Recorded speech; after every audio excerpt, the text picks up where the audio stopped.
എന്തുകൊണ്ടാണ് നമ്മൾ ആത്മാവിൽ സത്യത്തിൽ നമസ്കരിക്കേണ്ടത്? അതിന് കാരണം ദൈവം ആത്മാവാകുന്നു എന്നുള്ളതാണ് അതിൻ്റെ കാരണം. ദൈവം ആത്മാവാണ്. ദൈവത്തിൻ്റെ സ്വഭാവം ആത്മിക സ്വഭാവമാണ്.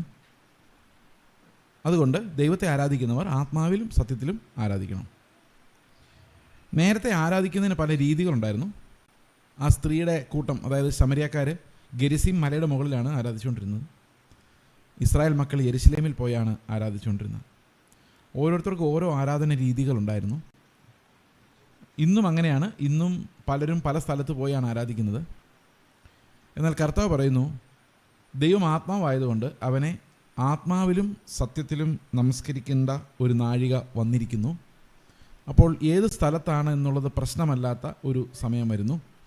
ആ മലയിലുമല്ല, യെരുശലേമിലുമല്ല, ആത്മാവിൽ ദൈവത്തെ സത്യം തിരിച്ചറിഞ്ഞ് സത്യത്തിൻ്റെ വെളിപ്പാടിൽ ദൈവത്തെ ആരാധിക്കുന്ന ഒരു കാലം വരുന്നു. അപ്പോൾ ഈ പുതിയ നിയമ ആരാധനയുടെ പ്രത്യേകത, ആത്മാവിലുള്ള ആരാധനയുടെ പ്രത്യേകത, നാം ദൈവത്തിൻ്റെ അടുത്തേക്ക് പ്രവേശിച്ച് മറകളില്ലാതെ, തിരശീലകളില്ലാതെ, ആ തിരശീലയ്ക്ക് അപ്പുറത്തുള്ള മഹാപുരോഹിതൻ നമുക്കായി ഒരു ജീവനുള്ള പുതുവഴി, തൻ്റെ ദേഹമെന്ന തിരശീല കീറി ജീവനുള്ളൊരു പുതുവഴി തുറന്ന് ആ തിരശീലയ്ക്ക് അപ്പുറത്തേക്ക് നമ്മളെ കയറ്റിവിട്ടു. ഇന്നും പള്ളികളിൽ തിരശീലയുണ്ട്. പക്ഷേ കർത്താവ് ആ തിരശീല പണ്ടേ കീറിക്കളഞ്ഞതാണ്. അവൻ്റെ ദേഹം തന്നെ ആ തിരശീല. അപ്പം പഴയ നിയമത്തിലുള്ള തിരശീലയുടെ അതിവിശുദ്ധ സ്ഥലത്തെ വിശുദ്ധ സ്ഥലവുമായിട്ട് വേർതിരിക്കുന്ന ആ തിരശീല യേശുക്രിസ്തുവിൻ്റെ ശരീരത്തിൻ്റെ പ്രതീകമായിട്ടാണ് പുതിയ നിയമത്തിൽ കാണുന്നത്. ആ തിരശീല, കർത്താവിൻ്റെ ശരീരം തകർക്കപ്പെട്ടപ്പോൾ ആ തിരശീല നീങ്ങുകയും നമ്മൾ ധൈര്യപൂർവ്വം കൃപാസനത്തിലേക്ക്, അതിവിശുദ്ധ സ്ഥലത്തേക്ക് ആത്മാവിൽ പ്രവേശിക്കുകയും ചെയ്യുന്നു. നമുക്ക് പാപികളായ ആർക്കും കർത്താവിനെ ആരാധിക്കാൻ കടന്നു ചെല്ലാൻ സാധിക്കത്തില്ല. കാരണം അവൻ്റെ സന്നിധിയിൽ നമുക്ക് ജീവിച്ചിരിക്കാൻ പറ്റത്തില്ല. ദൈവത്തെ മുഖത്ത് നോക്കി ആരാധിക്കാൻ, ദൈവത്തെ അറിഞ്ഞ് ആരാധിക്കുവാൻ ഒരിക്കലും പാപികളായ ആർക്കും സാധിക്കില്ല. പാപികളായ ആളുകൾക്ക് ദൈവത്തിൻ്റെ അടുത്തേക്ക് വരണമെങ്കിൽ അവർക്ക് ഒരു യാഗം കഴിക്കേണ്ടത് ആവശ്യമാണ്.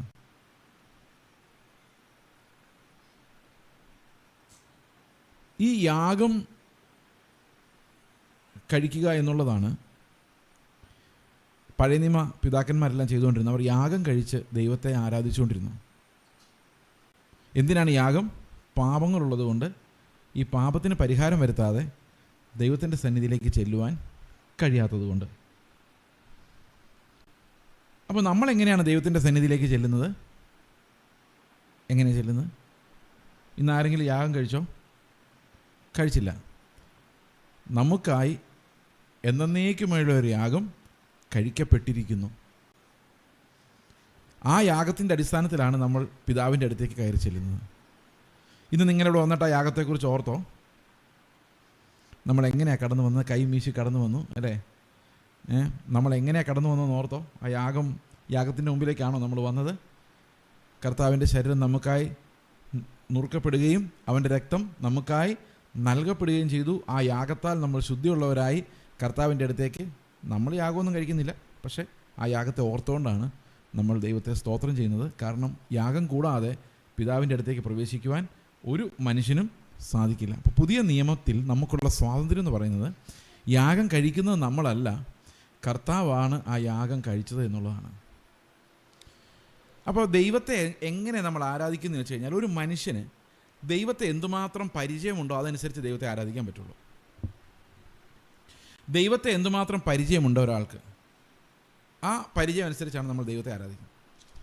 ഇപ്പോൾ ദൈവത്തെ എങ്ങനെയാണ് ഒരാൾ പരിചയപ്പെടുന്നത്? നമ്മുടെ ജീവിതത്തിലെ തടസ്സങ്ങൾ മാറ്റുന്ന ഒരു ദൈവത്തെയാണ് നിങ്ങൾക്ക് പരിചയമെങ്കിൽ നമ്മൾ ആരാധിക്കുന്നത് എങ്ങനെയായിരിക്കും? കഴിഞ്ഞ ആഴ്ച എനിക്ക് വരാവുന്ന തടസ്സങ്ങളെല്ലാം മാറ്റിത്തന്ന ദൈവത്തിന് സ്തോത്രം എന്നായിരിക്കും. ആഹാരം തരുന്ന ദൈവത്തെയാണ് നമ്മൾ ഓർക്കുന്നതെങ്കിൽ, അത്രയും നമുക്ക് ദൈവത്തെക്കുറിച്ച് അറിയാവുന്നതെങ്കിൽ, കാക്കയ്ക്കും കുയിലിനും പക്ഷിക്കും പശുവിനും എല്ലാം അറിയാവുന്ന ആ ദൈവം അല്ലേ, ആ ദൈവത്തെ ആയിരിക്കും നമ്മൾ ആരാധിക്കുന്നത്. അതായത് അനുദിനം ആഹാരം തന്ന് നമ്മളെ പുലർത്തുന്ന ദൈവം. ഈ അനുദിനം ആഹാരം തന്ന് പുലർത്തുന്ന ആർക്കൊക്കെ അറിയാം? ലോകത്തിൽ സകല ജീവജാലങ്ങൾക്കും അറിയാം, പക്ഷികൾക്കും മൃഗങ്ങൾക്കൊക്കെ അറിയാം അന്നദാതാവായ ഒരു ദൈവമുണ്ട്. അപ്പോൾ അവർക്കെല്ലാം ദൈവത്തെ ആരാധിക്കാം. ആ ആരാധനയാണോ പുതിയ നിയമ ആരാധന? ആണോ? ആണോ അല്ലയോ? അല്ല. പുതിയ നിയമ ആരാധന എന്ന് പറയുന്നത് എന്നെ കഴിഞ്ഞ ആഴ്ച നടത്തിയെന്നോ കരുതിയെന്നോ ഒന്നുള്ളതല്ല. അത് അംബാനിക്ക് വേണമെങ്കിലും പറയാം, കർത്താവ് എന്നെ കരുതി. നീതിമാന്മാരുടെ മേലും നീതി കെട്ടവരുടെ മേലും ദൈവം എന്ത് ചെയ്യുന്നു? മഴ പെയ്യിക്കുന്നു, സൂര്യനെ ഉദിപ്പിക്കുന്നു, പരീക്ഷയ്ക്ക് പാസ്സാക്കി തരുന്നു, രോഗസൗഖ്യമാക്കി കൊടുക്കുന്നു, സമ്പത്ത് കൊടുക്കുന്നു. അപ്പോൾ അതൊന്നും ക്രിസ്ത്യാനിയുടെ പുതിയ നിയമ ഉടമ്പടിയുടെ അടിസ്ഥാനത്തിലുള്ള ആരാധനയല്ല. അവിടെ നമ്മളെല്ലാം കാണുന്ന ദൈവം ഏത് ദൈവമാണ്? ലോകത്തെ മുഴുവൻ സൃഷ്ടിക്കുകയും പരിപാലിക്കുകയും ചെയ്ത ലോകത്തിലെല്ലാവരുടെയും ദൈവമാണ്. ആ ദൈവത്തെ നമ്മളും കാണുന്നുള്ളൂ. അപ്പോൾ അതിനർത്ഥം എന്താണ്? നമ്മളും സാധാരണ മനുഷ്യരെ പോലെ അപ്പുറത്ത് നിൽക്കുന്ന അവിശ്വാസിക്കും പറയാവുന്ന അതേ കാര്യങ്ങൾ മാത്രമാണ് നമ്മളും ആരാധിക്കുമ്പോൾ ദൈവത്തോട് പറയുന്നത്.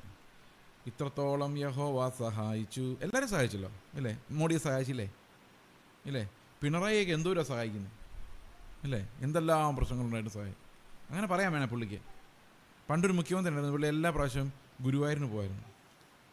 അത് ദൈവം സഹായിക്കുന്ന പുള്ളിയാണ്. അപ്പോൾ എല്ലാം ഈ ദൈവം സഹായിച്ചു എന്നുള്ള ആ ഒരു കാര്യം എല്ലാ മതങ്ങളിലും ഉണ്ട് ഇല്ലേ? എല്ലാ മതങ്ങളിലും ഇല്ലേ? ഇപ്പം നമ്മുടെ വ്യത്യാസം എന്താ?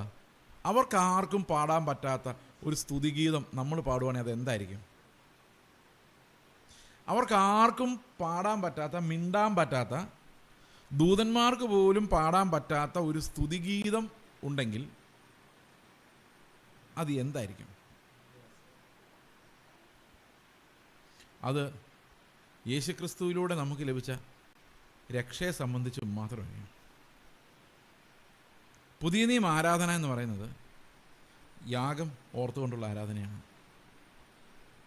പുതിയ നിയമം ആരാധന എന്ന് പറയുന്നത് ക്രിസ്തുവിൻ്റെ യാഗത്തെ ഓർത്തുകൊണ്ടുള്ള ആരാധനയാണ്. അതാണ് നമ്മുടെ സ്തുതിയുടെ വചനം. കാരണം നമ്മൾ യെശയ്യാവിൻ്റെ പ്രവചനം 6-ാം അധ്യായത്തിൽ നമ്മൾ വായിക്കുന്നത് ദൂതന്മാർ ദൈവത്തെ ആരാധിക്കാൻ പരിശ്രമിക്കുന്നതാണ് പരാജയപ്പെടുന്നതാണ്. കാരണം ദൈവത്തിൻ്റെ മുഖത്തേക്ക് അവർ നോക്കുന്നില്ല. അവർ കണ്ണു മൂടിയിരിക്കുകയാണ്, ദൈവത്തെ കാണാതെ. കാല് കാണിക്കുന്നില്ല, കാല് മൂടിയിരിക്കുകയാണ്. അതുപോലെ നിലത്ത് നിൽക്കുന്നില്ല, പറക്കുകയാണ്. അങ്ങനെയാണ് അവർ ദൈവത്തെ ആരാധിക്കുന്നത്.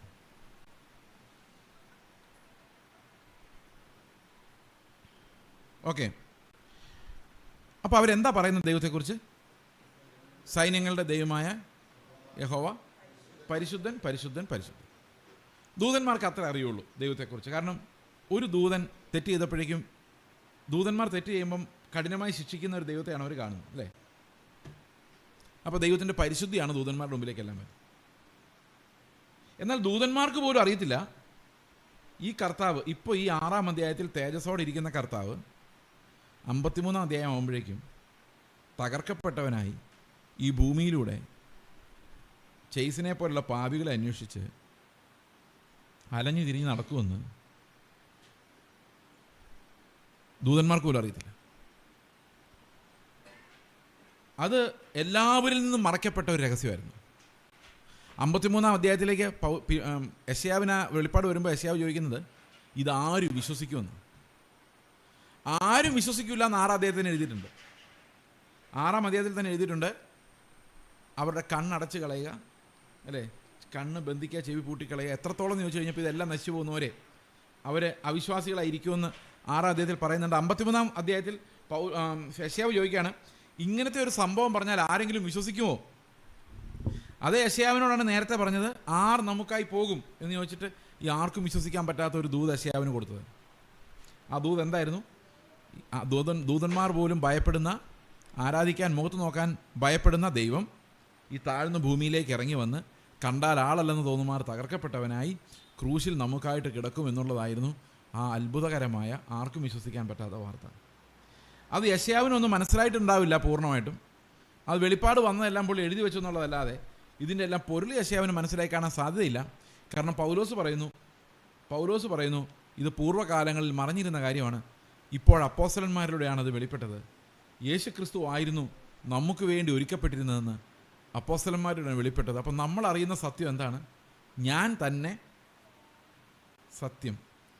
അപ്പോൾ സ്തോത്രയാഗം അർപ്പിക്കുമ്പോൾ നമ്മൾ ഏതാണ് നമുക്ക് ദൈവം ചെയ്ത ഏറ്റവും വലിയ അനുഗ്രഹം എന്ന് പറയുന്നത്?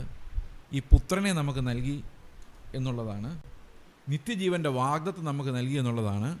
ആ തിരശീല കീറിക്കളഞ്ഞിട്ട് ദൈവത്തിൻ്റെ കൃപാസനത്തിലേക്ക് നമുക്ക് ധാരാളമായ പ്രവേശനം അവൻ നൽകി എന്നുള്ളതാണ് ശരിക്കും നമ്മളെ എന്താ പറയുന്നത്, നന്ദിയുള്ളവരാക്കി മാറ്റേണ്ടതും ദൈവത്തിൻ്റെ മഹത്വത്തിൻ്റെ മുമ്പിലേക്ക് നമ്മളെ കൊണ്ടു ചെല്ലേണ്ടതുമായ വസ്തുത. മനസ്സിലായോ? ഇനി ഇത് വെളിപ്പാട് പുസ്തകത്തിലേക്ക് വരുമ്പോൾ എങ്ങനെയാണ് ദൂതന്മാർ ദൈവത്തെ ആരാധിക്കുന്നത് നോക്കിക്കേ.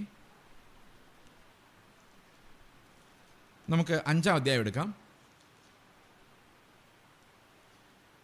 വെളിപ്പാട് പുസ്തകം 5-ാം അധ്യായത്തിൽ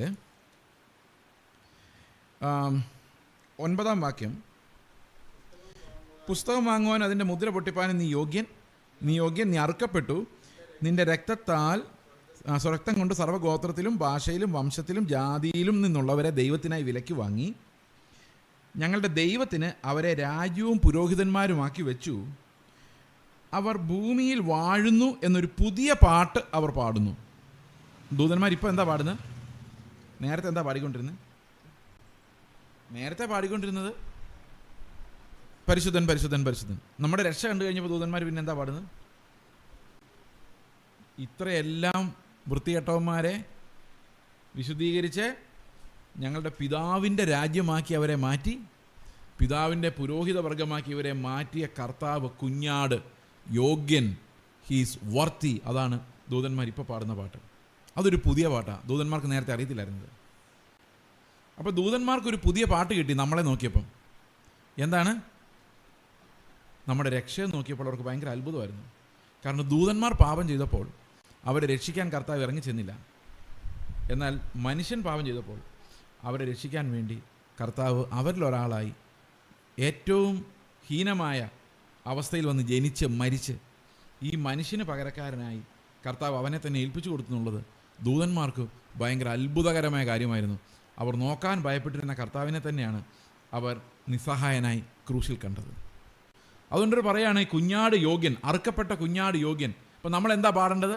നമ്മൾ അറിഞ്ഞ സത്യം എന്താണ്? കഴിഞ്ഞ ആഴ്ച നടത്തിയെന്നുള്ളതല്ല നമ്മുടെ ആരാധന.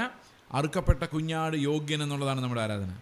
He's worthy to receive glory and honour. അവൻ മഹത്വവും ബഹുമാനവും ബലവും സ്വീകരിപ്പാൻ യോഗ്യനായ കർത്താവാണ് എന്നുള്ളതാണ് നമ്മുടെ ആരാധനയുടെ അടിസ്ഥാനം. അടുത്ത വാക്യം,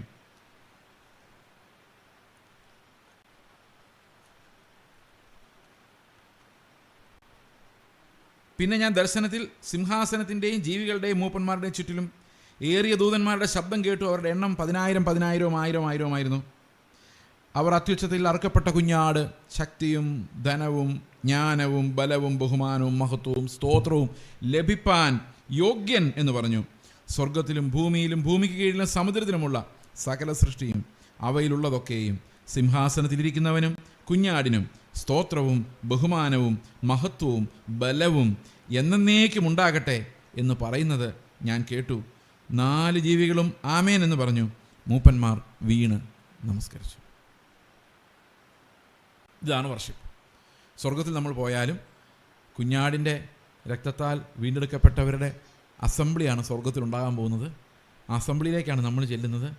നിങ്ങൾ സ്വർഗത്തിൽ പോയിരുന്നിട്ട് ഇന്നലെ കഴിഞ്ഞ ആഴ്ച മുഴുവൻ നടത്തിയ ദൈവമേ എന്ന് പറയുന്നത് ആലോചിക്ക്. ഒരു നിമിഷം ആലോചിക്ക്. നിങ്ങൾ സ്വർഗത്തിൽ ചെന്നിട്ട് കഴിഞ്ഞ ആഴ്ച മുഴുവൻ ഞങ്ങളെ നടത്തിയ ദൈവം എന്ന് പറയുമോ? പിന്നെ എന്തായിരിക്കും പറയുന്നത്? ഞങ്ങളെ ഇവിടെ എത്തിച്ച ദൈവമേ എന്നല്ലേ പറയൂ. അപ്പോൾ നിത്യതയിലേക്ക് നോക്കുന്നൊരു വിശ്വാസി എങ്ങനെയാണ് ആരാധിക്കുന്നത്? അവൻ്റെ രക്ഷയെ ഓർത്തിട്ട്. അതാണ് പുതിയ നിയമ ആരാധന എന്ന് പറയുന്നത്. Covenant worship. അത് അവൻ നമ്മളോടൊരു കവനൻ്റ്, ഒരു ഉടമ്പടി ചെയ്തിട്ടുണ്ട്. ഒരു ഉടമ്പടി രക്തത്തിൻ്റെ പേരിലാണ്. ആ ഉടമ്പടി രക്തത്തിൻ്റെ പേരിലാണ് നമ്മൾ അവനെ സ്തോത്രം ചെയ്യുകയും സ്തുതിക്കുകയും ചെയ്യുന്നത്. അവൻ്റെ മഹത്വത്തെ നമ്മൾ കാണുന്നത്. അവൻ സൃഷ്ടിച്ച മഹത്വം നമുക്ക് എല്ലാവർക്കും അറിയാം. എന്നാലും അവൻ്റെ വീണ്ടെടുപ്പിൻ്റെ മഹത്വം നമുക്ക് മാത്രമേ അറിയത്തുള്ളൂ. ആ പാട്ട് പാടാൻ നമുക്ക് മാത്രമേ കഴിയുകയുള്ളൂ. ആ പാട്ടാണ് സ്വർഗത്തിൽ മുഴങ്ങുന്ന വലിയ ശബ്ദം. ഇതാ സന്മനസ്സുള്ളവർക്ക് സമാധാനം, നല്ല മനസ്സുള്ളവർക്ക്, ആ മനസ്സ് നൽകപ്പെട്ടവർക്ക്, ആ പുതിയ ഹൃദയമുള്ളവർക്ക്. ദൂതന്മാർ പാടുന്നത് രക്ഷയുടെ പാട്ടാണ്. അത് അവരുടെ രക്ഷയല്ല, നമ്മുടെ രക്ഷയാണ്. അതുകൊണ്ടാണ് ദൂതന്മാർക്ക് പോലും പാടാൻ ശരിക്കും പറ്റത്തില്ല ആ പാട്ട്. അത് നമുക്ക് മാത്രമേ പാടാൻ പറ്റുള്ളൂ. എന്നാൽ നമ്മളത് പാടുന്നില്ല. നമ്മളിന്ന് എവിടെ ചെന്നാലും, ഏത് സഭയിൽ ചെന്നാലും ഇത്രത്തോളം നടത്തിയ എന്നാണ് പറയുന്നത്. ഇത്രത്തോളം നടത്തിയാന്ന് പാടുമ്പോൾ 1-2 പ്രശ്നങ്ങളുണ്ട്. നമ്മൾ ഞായറാഴ്ച, ഇന്നിപ്പോൾ എന്താ, എത്രാമത്തെ ആഴ്ച? 3-ാമത്തെ ആഴ്ച, 2-ാമത്തെ ആഴ്ച. അപ്പം അധികം ഒന്നും പറയാനില്ല. നമ്മൾ ഈ കഴിഞ്ഞ ആഴ്ച വട്ടക്കാലം എന്ന് പറയുള്ളൂ. മാസാവസാനമാണ് എന്ത് പറയും? കഴിഞ്ഞ ഒരു മാസക്കാലം മുഴുവൻ ഞങ്ങൾ നിർത്തി അല്ലേ? ആണ്ടൃതി മീറ്റിംഗ് ആണെങ്കിലോ കഴിഞ്ഞ ഒരു വർഷക്കാലം. ഇതല്ലാതെ നമ്മൾ ചുമ്മാ ഇരിക്കുവാണെങ്കിലോ ഇത്രത്തോളം ഞങ്ങളെ നടത്തി എന്ന് പറയല്ലേ? അല്ലേ? പിന്നെ ഇടയ്ക്ക് ഇത്രത്തോളം നീ എന്നെ അനുഗ്രഹിക്കാൻ ഞാൻ ഒന്നുമല്ല, അങ്ങനെ പാട്ടില്ലേ? ഇത്രത്തോളം നീ എന്നെ കൊണ്ടുവന്നിടുവാൻ. എത്രത്തോളം കൊണ്ടുവന്നിടാൻ? എന്താ ഉദ്ദേശിച്ചേ? ഇതെല്ലാം. പക്ഷെ ഇതിനെക്കുറിച്ച് 2 പത്രോസിൽ പറയുന്നുണ്ട്. അതായത് ഞാൻ പറയാണ്, കർത്താവേ ഇന്നലെ എന്നെ നടത്തിയതിനായിട്ട് സ്തോത്രം. ഇന്നലെ 2-3 നടത്തി ഞങ്ങൾക്ക് തട്ടിപ്പോകേണ്ട സാഹചര്യം ഉണ്ടായിരുന്നു. 2-3 നടത്ത ആക്സിഡൻറ്റ് വരേണ്ടതായിരുന്നു ഇന്നലെ. എനിക്ക് വേണമെങ്കിൽ പറയാം, കർത്താവേ ഇന്നലെ ആക്സിഡൻറ്റ് ഇന്നെല്ലാം വിടുവിച്ച് എന്നെ ഇവിടെ കൊണ്ടുവന്നതിനായിട്ട് സ്തോത്രം എന്ന് വേണേൽ പറയാം. പക്ഷെ ഞാൻ ഒന്ന് ആലോചിച്ചാൽ, അങ്ങ് പോയായിരുന്നെങ്കിലും സ്വർഗത്തിൽ പോയിരിക്കുമല്ലേ ഉള്ളൂ. ആണോ?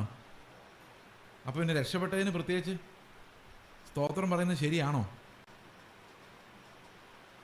സ്വർഗത്തിൽ പോകുന്ന ഉറപ്പുണ്ടോ? ഉറപ്പുണ്ടെങ്കിലേ നമുക്ക് ഇങ്ങനൊരു സ്തോത്രം പറയാൻ പറ്റുള്ളൂ. എങ്ങനൊരു സ്തോത്രം? ഞങ്ങളെ വീണ്ടെടുത്തതിനായിട്ട് സ്തോത്രം. വീണ്ടെടുക്കപ്പെട്ടു എന്ന് ഉറപ്പില്ലെങ്കിലോ? വീണ്ടെടുക്കപ്പെട്ടു എന്ന് ഉറപ്പില്ലെങ്കിൽ പിന്നെ നമുക്ക് ആകെ ലോകത്തിലെ സ്വപ്നങ്ങളേ ഉള്ളൂ. അപ്പോൾ പിന്നെ ലോകത്തിലെ നടപ്പ് മാത്രമാണ് നമ്മുടെ ലക്ഷ്യം. അപ്പോൾ വീണ്ടെടുക്കപ്പെട്ടവരുടെ ആരാധന എന്ന് പറയുന്നത് സ്വർഗത്തിലേക്ക് എക്സ്റ്റെൻഡ് ചെയ്യപ്പെടുന്ന ഒരു ആരാധനയാണ്. സ്വർഗത്തിലേക്ക് എക്സ്റ്റെൻഡ് ചെയ്യപ്പെടുന്ന ആരാധനയാണ്. അതിൻ്റെ ഏറ്റവും നല്ല ഫോം എന്ന് പറയുന്നത് അപ്പവും പാനപാത്രവും ഒരുക്കി വെച്ച് ആ അപ്പത്തെയും നുറുക്കി, നമ്മളെല്ലാവരും കൂടെ നുറുക്കി, അച്ഛനോ പാസ്റ്ററോ അല്ല, നമ്മളെല്ലാ ശരീരത്തിൻ്റെ അംശങ്ങളായതുകൊണ്ട് നമ്മളെല്ലാവരും അതിൽ നിന്ന് സ്നാനപ്പെട്ടവർ നുറുക്കി ഭക്ഷിച്ച്, കർത്താവെ നീ ഞങ്ങൾക്ക് വേണ്ടി മരിച്ചതിനെ ഞങ്ങൾ പ്രസ്താവിക്കുന്നു എന്ന് പറഞ്ഞുകൊണ്ട് ആ പാനപാത്രത്തിൻ്റെ പുതിയ ഉടമ്പടി രക്തത്തിൻ്റെ ഓർമ്മയും പുതുക്കിയാണ് നമ്മൾ ശരിക്കും പറഞ്ഞാൽ അതാണ് ആരാധനയുടെ ശരിക്കുള്ള ഫോർമാറ്റ്. ഓക്കെ. പക്ഷേ പള്ളികളിൽ സാധാരണ നടക്കുന്നത് ഒരാൾ ക്രിസ്തുവായിട്ട് നിൽക്കുക ചെയ്യുന്നത്. നിങ്ങൾ ശ്രദ്ധിച്ചിട്ടുണ്ടെങ്കിൽ പള്ളിയുടെ പ്രശ്നം എന്ന് പറയുന്നത് യേശുക്രിസ്തുവിൻ്റെ ശരീരം ആണ് എന്ന് പറഞ്ഞുകൊണ്ട് അവർ നുറുക്കുന്നത്, അല്ലേ? ശരിയല്ലേ? യാക്കോബിലാണെങ്കിൽ പറയും പരിശുദ്ധാത്മാവ് ആവസിച്ച് സമർപ്പിതമായിരിക്കുന്ന ഈ അപ്പത്തെ മിശിഹാ തമ്പുരാൻ്റെ ശരീരം, എങ്ങനെയല്ലേ പറയുന്നത്? എൻ്റെ പഴയ ഓർമ്മയാണ്, ഞാനത് കേട്ടിട്ട് 10-20-30 വർഷമായി. അതിന് മുമ്പുള്ള ഓർമ്മയാണ്. 30 വർഷം. ഞാൻ വിശ്വാസം വന്നിട്ട് 30 വർഷം കഴിഞ്ഞു. വിശ്വാസം വന്നിട്ടില്ല, യാക്കോബള്ളി വിട്ടിട്ട്. വിശ്വാസം വന്നിട്ട് 26 വർഷമായുള്ളൂ. യാക്കോബള്ളി വിട്ടിട്ട് 30 വർഷം. അതിന് മുമ്പുള്ള ഓർമ്മ. അപ്പോൾ ഇങ്ങനെ അച്ഛൻ ഇങ്ങനെ കൈ കൊണ്ട് കാണിക്കുമല്ലേ? ശ്രദ്ധിച്ചിട്ടുണ്ടത് യാക്കോബക്കാരെ? ആ കൈ കൊണ്ട് കാണിക്കുമ്പോൾ എന്ത് സംഭവിക്കും? പരിശുദ്ധാത്മാവ് ഇറങ്ങി അപ്പത്തിൽ വന്നിരുന്നിട്ട് അപ്പത്തെ യേശുവിൻ്റെ ശരീരമാക്കി മാറ്റും എന്നാണ് അവർ വിശ്വസിക്കുന്നത്. സമ്മതിച്ചോ? അപ്പോൾ ഈ അച്ഛൻ എന്ത് ചെയ്യും? യേശുവിൻ്റെ ശരീരം നുറുക്കും. യേശുവിൻ്റെ ശരീരം നമുക്ക് നുറുക്കാൻ പറ്റുമോ? ഒരു മനുഷ്യന് നുറുക്കാൻ പറ്റുമോ? പറ്റില്ല. അപ്പോൾ അച്ഛൻ എന്ത് ചെയ്യും? ഒരു കാപ്പ എടുത്തിടും. ഈ കാപ്പ എടുത്തിട്ട് കഴിഞ്ഞാൽ അത് അച്ഛനല്ല, ക്രിസ്തുവാണ്. ക്രിസ്തുവിൻ്റെ പ്രതിപുരുഷനാണ്. അവിടെ ഞാൻ അപ്പം എടുത്ത് വാഴ്ത്തി എന്ന് പറഞ്ഞ് സ്വർഗത്തിലേക്ക് നോക്കിയത് പുള്ളി അങ്ങ് ചെയ്ത് കഴിയുമ്പം ഇത് ക്രിസ്തുവാണ് ചെയ്യുന്നത്. ആ കാപ്പയുടെ അർത്ഥം എന്താണെന്നറിയോ? ഈ ക്രിസ്തുവിൻ്റെ പ്രതിപുരുഷനായി നിൽക്കുന്നു. അപ്പോൾ ഒരിക്കൽ കർത്താവ് കാൽവരി ക്രൂശിൽ കഴിച്ച അതേ യാഗത്തെ ഇവർ വീണ്ടും വീണ്ടും ആവർത്തിച്ചുകൊണ്ടിരിക്കും. അതൊരു വിഗ്രഹാരാധന. ശരിക്കും യാക്കോബക്കാരുടെയും കത്തോലിക്കരുടെയും വിഗ്രഹാരാധന എന്ന് പറയുന്നത് കന്യാമറിയാനോട് പ്രാർത്ഥിക്കുന്നതോ മെഴുകു പ്രതിമ ഉണ്ടാക്കി വയ്ക്കുന്നതല്ല. അതെല്ലാം വിഗ്രഹാരാധനയാണ്. അതിനേക്കാളൊക്കെ ഗൗരവമായ വിഗ്രഹാരാധന എന്ന് പറയുന്നത് ഈ അപ്പം യേശുക്രിസ്തു എന്ന് പറയുന്നതാണ്. ആ അപ്പത്തെ വണങ്ങുന്നത് യേശുക്രിസ്തു ആണെന്ന് പറഞ്ഞ് വണങ്ങി ആ ശരീരം നുറുക്കാൻ വേണ്ടി ഇയാൾ യേശുക്രിസ്തുവായി മാറുന്നത്, ചുറ്റും ഏഞ്ചൽസ് വന്ന് കിണി നടിപ്പിക്കുന്നത്. ശ്രദ്ധിച്ചിട്ടില്ല? ഭയങ്കര മണിയടിച്ച് ഇതെല്ലാം ചെയ്യുന്നത് ക്രിസ്തു ആണ് അത് ചെയ്യുന്നതെന്നുള്ളതാണ്. കത്തോലിക്കരും അങ്ങനെ തന്നെയാണ് വിചാരിക്കുന്നത്. കത്തോലിക്കർ അതുകൊണ്ടാണ് ഈ റവറൻറ്റ് ഫാദർ എന്നൊക്കെ വിളിക്കുന്നവരെ. അതായത് റവറൻറ്റ് എന്ന് പറഞ്ഞാൽ ഭയത്തോടെ വിറയ്ക്കപ്പെടേണ്ട ആളെന്നുള്ള അർത്ഥത്തിലാണ്. അയാളുടെ പേര് കേൾക്കുമ്പോഴേ നമ്മൾ ഭയം കൊണ്ട് വിറയ്ക്കണം. അതാണ് റെവറൻസ് എന്ന് പറയുന്നത്. ദൈവത്തെക്കുറിച്ച് നമുക്കൊരു റെവറൻഷ്യൽ ഫിയറാണ്, റെവറൻസ് ഉണ്ടാണ്. അപ്പോൾ അതേ റെവറൻസ് ആരോടും വേണം? ഈ കുപ്പായിട്ട് നിൽക്കുന്ന അച്ഛനോടും വേണമെന്നവർ ഡിമാൻഡ് ചെയ്യുന്നു. ഇതാണ് ആ തിയോളജി. പക്ഷെ നമ്മൾ അങ്ങനല്ല അപ്പം നുറുക്കുന്നത്. നമ്മളപ്പം നുറുക്കുന്നത് നാം നുറുക്കുന്ന അപ്പം. ആര് നുറുക്കുന്ന അപ്പം? ആര് നുറുക്കുന്ന അപ്പം? നാം അനുഗ്രഹിക്കുന്ന അനുഗ്രഹപാത്രം. അപ്പോൾ ഒരു അപ്പം ഒന്നാകെ കൊണ്ട് പലരായ നാം ഒരു ശരീരമാണ്. അപ്പോൾ ഓരോരുത്തരും അവരവരുടെ ഭാഗമാണ് നുറുക്കുന്നത്. മനസ്സിലായോ? അപ്പോൾ അപ്പത്തിൽ ആരുണ്ട്? ഞാനുണ്ട്. അപ്പത്തിൽ ആരുണ്ട്? നിങ്ങളുണ്ട്. എല്ലാവരും ഉണ്ട്. മനസ്സിലായോ? അപ്പോൾ ഞാൻ ചെന്ന് എൻ്റെ ഭാഗം നുറുക്കുക. നിങ്ങളപ്പോൾ എല്ലാവരും നുറുക്കി നുറുക്കി എടുത്തു കഴിയുമ്പോൾ എന്ത് സംഭവിക്കും? ഈ അപ്പം യേശുവിൻ്റെ ശരീരത്തിൻ്റെ ഓർമ്മയായിട്ട് മാറും. മനസ്സിലാവുന്നുണ്ട് ഞാൻ പറയുന്നത്? ഇതാണ് അപ്പം നുറുക്കുന്നതിൻ്റെ ടെക്നിക്ക്, ടെക്നോളജി, തിയോളജി. അപ്പം ഈ പെന്തക്കോസ്ത് സഭകളിൽ എന്താ ചെയ്യുന്നത് വെച്ച് കഴിഞ്ഞാൽ ഈ അപ്പം ഇങ്ങനെ നുറുക്കി നുറുക്കി നുറുക്കി പീസാക്കി വെച്ചേക്കും. എന്നിട്ട് ഇതിങ്ങനെ എടുത്ത് കൊടുക്കും. അതും പാടില്ല ശരിക്കും. ഓരോരുത്തരും, കാരണം വേദപുസ്തകത്തിൽ പറയുന്നത് ഞങ്ങൾ അപ്പം നുറുക്കാനായി കൂടി വന്നപ്പോൾ എന്നാണ്. അവർ അപ്പം നുറുക്കുകയും പ്രാർത്ഥന കഴിച്ചും പോകുന്ന അല്ലേ? അത് നുറുക്കി തന്ന അപ്പം തിന്നിട്ട് പോകുന്നതാണോ? ആണോ? ആ പാസ്റ്റർ നുറുക്കി തരുന്ന, അച്ഛൻ നുറുക്കി തരുന്ന അപ്പം തിന്നാൻ പോകുന്നതാണോ? അല്ല. എന്താ പറയുന്നത്? അപ്പം നുറുക്കാൻ വേണ്ടി ഞങ്ങൾ പോകുന്നു എന്നാണ്. 20-ാം അധ്യായം അപ്പോസ്തലപ്രവൃത്തിയിൽ 20:7 പറയുന്നത് ആഴ്ചവട്ടത്തിൻ്റെ 1-ാം നാളിൽ അവർ അപ്പം നുറുക്കുന്നതിനായി കൂടി വന്നപ്പോൾ. എന്തിന്? അപ്പം തിന്നാൻ വേണ്ടിയല്ല, നുറുക്കുകയാണ് പ്രധാനം. അപ്പോൾ നമ്മൾ എല്ലാവരോടും നുറുക്കുമ്പോൾ അതിനർത്ഥം എന്താ? തിന്നണ്ടെന്നല്ല കേട്ടോ, അത് ഭക്ഷിക്കണം. അത് ഭക്ഷിക്കുമ്പോൾ നമ്മൾ ആ മരണത്തെ പ്രസ്താവിക്കുന്നു, നമുക്ക് ജീവൻ പ്രാപിച്ചതിനെ പ്രഖ്യാപിക്കുന്നു. അതോടൊപ്പം തന്നെ നുറുക്കപ്പെടുക. ആ അപ്പം നുറുക്കപ്പെടുമ്പോൾ നമ്മളെല്ലാവരും ആ അപ്പത്തിൽ അംശികളായി മാറുന്നു. സ്നാനപ്പെട്ടവർക്ക് മാത്രമേ പക്ഷേ ചെയ്യാൻ പറ്റുള്ളൂ. അങ്ങനെയാണ് വേദപുസ്തകത്തിൻ്റെ പാറ്റേൺ അനുസരിച്ച് നമ്മൾ അപ്പം നുറുക്കി ആ അപ്പത്തെ മുമ്പിൽ ഒരുക്കി വെച്ചുകൊണ്ട് നമ്മൾ ദൈവത്തെ സ്തോത്രം ചെയ്യുന്നത്. ദൈവത്തെ സ്തോത്രം ചെയ്യുമ്പോൾ നമ്മൾ പറയുന്ന കർത്താവേ, ഞങ്ങളുടെ മുമ്പിലിരിക്കുന്ന ഈ അപ്പം നിൻ്റെ ശരീരത്തെ ഓർമ്മിപ്പിക്കുന്നു. നീ ഞങ്ങൾക്കായി തകർന്നു പോയത് ഞങ്ങൾ ഓർക്കുന്നു. ആ അപ്പം ഞങ്ങൾക്ക് ജീവനുള്ള അപ്പമായി മാറി, സ്വർഗത്തിൽ നിന്ന് ഇറങ്ങി വന്ന ജീവനുള്ള അപ്പമായി മാറി ഞങ്ങൾക്ക് നിത്യജീവൻ തന്നതിനായിട്ട് സ്തോത്രം ചെയ്യുന്നു. ഞങ്ങളുടെ പിതാക്കന്മാർ മരുഭൂമിയിൽ കഴിച്ചിട്ട് മരിച്ചുപോയ അപ്പം പോലെയല്ല, നിത്യജീവനിലേക്ക് ഞങ്ങളെ കടത്തിവിടുന്ന ആത്മാവിനാൽ ഞങ്ങളെ വീണ്ടും ജനിപ്പിച്ചിട്ട് നീ നിൻ്റെ ജീവൻ എനിക്ക് തന്നതിനായിട്ട് സ്തോത്രം. അത് ഓർക്കാൻ വേണ്ടി ഈ അപ്പത്തെ ഞങ്ങൾക്ക് തന്നതിനായിട്ട് സ്തോത്രം. ഇതാണ് വർഷിപ്പിൻ്റെ ഫോർമാറ്റ്. ആ വർഷിപ്പിനകത്ത് യാഗമുണ്ട്. ആരാധനയിൽ എന്തുണ്ട്? യാഗമുണ്ട്, യാഗത്തിൻ്റെ രക്തമുണ്ട്, പാപപരിഹാരമുണ്ട്, പിതാവിൻ്റെ അടുക്കിലേക്കുള്ള നമ്മുടെ ധാരാളമായ പ്രവേശനവുമുണ്ട്. ഓക്കെ, അപ്പോൾ ഞാൻ ഈ കാര്യങ്ങൾ ആരാധനയെ സംബന്ധിച്ച് ഓർമ്മിപ്പിച്ചതാണ്. നമുക്ക് ഈ ലൈഫിനെക്കുറിച്ച്, അതായത് ക്രിസ്ത്യൻ ലൈഫിനെക്കുറിച്ച് നമുക്ക് തുടർന്നും ചില കാര്യങ്ങൾ ചിന്തിക്കുവാൻ ഞാൻ ആഗ്രഹിക്കുന്നു. ഞാൻ നിങ്ങൾ പറഞ്ഞല്ലോ, നമ്മൾ ഇന്നലെ വരെയുള്ള കാര്യങ്ങൾക്ക് വേണ്ടി നന്ദി പറയുമ്പം, അല്ലെങ്കിൽ കഴിഞ്ഞ ഒരാഴ്ചവട്ടക്കാലം എന്ന് പറഞ്ഞ് നന്ദി പറയുമ്പോൾ നമുക്ക് സംഭവിക്കുന്ന ഒരു പ്രോബ്ലം എന്താണെന്ന് വെച്ച് കഴിഞ്ഞാൽ, നമ്മൾ ഒരിക്കലും കർത്താവിൻ്റെ രക്ഷയിലേക്ക് നോക്കുന്നില്ല. ഈ കണ്ണട നിങ്ങൾ ശ്രദ്ധിച്ചാൽ ഈ കണ്ണടയ്ക്ക് 2 ലെൻസ് ഉണ്ട്. കണ്ട ഒന്നും തോന്നുന്നില്ലെങ്കിൽ ഇതിന് മുകളിൽ ഒരു ലെൻസും താഴെ വേറെ ലെൻസാണ്. 2 പവറാണ്. ഈ മുകളിലത്തെ പവർ എന്ന് പറഞ്ഞാൽ എനിക്ക് ദൂരെയുള്ള വസ്തുക്കൾ കാണാൻ വേണ്ടിയുള്ളതാണ്. താഴത്തെ പവർ എന്ന് പറഞ്ഞാൽ അടുത്തുള്ള വസ്തുക്കളെ അടുത്തുള്ള വസ്തുക്കളെ കാണാൻ വേണ്ടിയുള്ളതാണ്. അപ്പോൾ ഈ താഴെ കൂടെ നോക്കിയാൽ എനിക്ക് വായിക്കാൻ പറ്റുള്ളൂ. ഓക്കെ, മുകളിൽ കൂടെ നോക്കിയാൽ എനിക്ക് ദൂരെയുള്ള കാര്യങ്ങൾ കാണാൻ പറ്റുള്ളൂ. ഈ ദൂരെയുള്ള കാര്യങ്ങൾ കാണാൻ പറ്റാത്തത് കൊണ്ട് നമ്മൾ വെക്കുന്ന ലെൻസിനെ നമ്മളതിന് ഷോർട്ട് സൈറ്റ് എന്നാണ് പറയുന്ന രോഗത്തെ, അല്ലേ? പിള്ളേർക്കെല്ലാം വരുന്ന ഷോർട്ട് സൈറ്റാണ്. ഒരു 40 വയസ്സ് കഴിയുമ്പോഴാണ് നമുക്ക് ഈ ലോങ് സൈറ്റ്, അല്ലെങ്കിൽ എന്താ പറയുന്നത്, ഈ എന്താണ് പറയുന്നത്, വെള്ളെഴുത്ത് എന്നൊക്കെ പറയുന്നു. ഓക്കെ, നമുക്ക് ഈ കുഞ്ഞുങ്ങൾക്ക് വരുന്നതിനെക്കുറിച്ച് നമുക്ക് ചിന്തിക്കാം. അവർക്ക് അടുത്തുള്ളത് കാണാം, ദൂരെയുള്ളത് കാണാൻ പറ്റത്തില്ല. ഓക്കെ, ബോർഡിൽ എഴുതിയിരിക്കുന്ന കാണാൻ പറ്റുന്നില്ല, പുസ്തകത്തിൽ എഴുതിയിരിക്കുന്ന കുറച്ചൊക്കെ കാണാം. ഇതാണ് പിള്ളേർക്ക് വരുന്ന പ്രശ്നം. ദൂരെയുള്ളത് കാണാൻ പറ്റത്തില്ല. ശരിയല്ലേ? ഇതിനെ ആത്മീക കുരുടത്തരം എന്നാണ് 2 പത്രോസിൽ പറഞ്ഞിരിക്കുന്നത്. ഇതിനെ ഇന്നലെ ഉള്ളത് കണ്ടു, കഴിഞ്ഞ ആഴ്ച ഉള്ളത് കണ്ടു, കഴിഞ്ഞ വർഷം വരെ ഉള്ളത് കണ്ടു. പക്ഷേ 2000 വർഷങ്ങൾക്ക് മുമ്പ് കാൽവരി ക്രൂശിൽ കർത്താവ് നമുക്ക് വേണ്ടി മരിച്ചത് ഓർമ്മയില്ല. മുൻപോട്ട് നോക്കുമ്പോൾ അടുത്ത വർഷം കർത്താവ് നടത്തുമെന്നറിയാം, രോഗങ്ങളെ മാറ്റുമെന്നറിയാം, പക്ഷെ നിത്യസിംഹാസനത്തിൽ അവൻ്റെ കൂടെ നമ്മൾ ഇരുത്തുമെന്നുള്ള കാര്യം നമുക്ക് ഓർമ്മയില്ല. ഇത് പത്രോസിൻ്റെ ലേഖനത്തിൽ ഇങ്ങനെയാണ് പറയുന്നത്. 2 പത്രോസ് 1-ാം അധ്യായം അതിൻ്റെ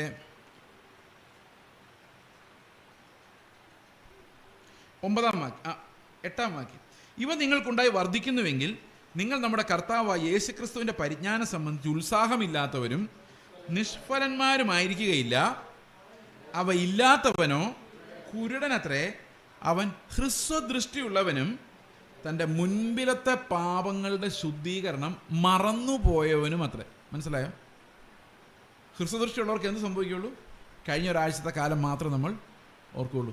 സഹോദരങ്ങളെ, എറ്റേണിറ്റിയിലേക്ക് നമ്മുടെ കണ്ണ് തുറന്നാൽ മാത്രമേ കർത്താവിൻ്റെ രക്തം ഇന്ന് നമുക്ക് വേണ്ടി ഗുണകരമായി സംസാരിക്കുന്ന ആ വലിയ സന്തോഷത്തിലേക്ക് നമുക്ക് പ്രവേശിക്കാൻ സാധിക്കുള്ളൂ.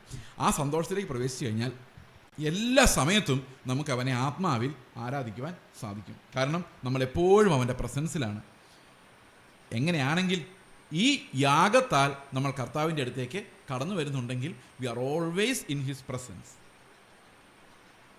ഇത്രയൊക്കെ മനസ്സിലായി ഞാൻ പറഞ്ഞത്? അപ്പോൾ ആത്മാവിലും സത്യത്തിലും ആരാധിക്കുവാൻ നമുക്ക് എന്താ വേണ്ടത്? നമ്മൾ ഈ യാഗത്തിലൂടെ കർത്താവിൻ്റെ അടുത്തേക്ക് ചെല്ലണം. അവൻ ഒരിക്കലായി നമുക്ക് വേണ്ടി കഴിച്ച പാപയാഗത്താൽ നമ്മൾ എന്നേക്കുമായി വിശുദ്ധീകരിക്കപ്പെടുകയും സ്വർഗത്തിൽ നമ്മൾ എത്തുമെന്നുള്ളൊരു പ്രത്യാശയാൽ നമ്മൾ ഉറപ്പിക്കപ്പെടുകയും ചെയ്യും. ഞാൻ ഒരിക്കൽ കൂടി ചോദിക്കാം, നിങ്ങൾക്ക് എത്ര പേർക്ക് പ്രത്യാശയുണ്ട് സ്വർഗത്തിൽ പോകാൻ പറ്റും? ഒന്ന് കൈപൊക്കാം. 100%. 99 അല്ല, 99.9 അല്ല, 100% ഞാൻ മരിച്ച ഇപ്പോൾ സ്വർഗത്തിലായിരിക്കും. കള്ളം പറയരുത്. 100% ഉറപ്പുണ്ടല്ലോ പറയുള്ളൂ. അപ്പോൾ നമുക്ക് അവിടെ തുടങ്ങും. വിശ്വാസം എന്നതോ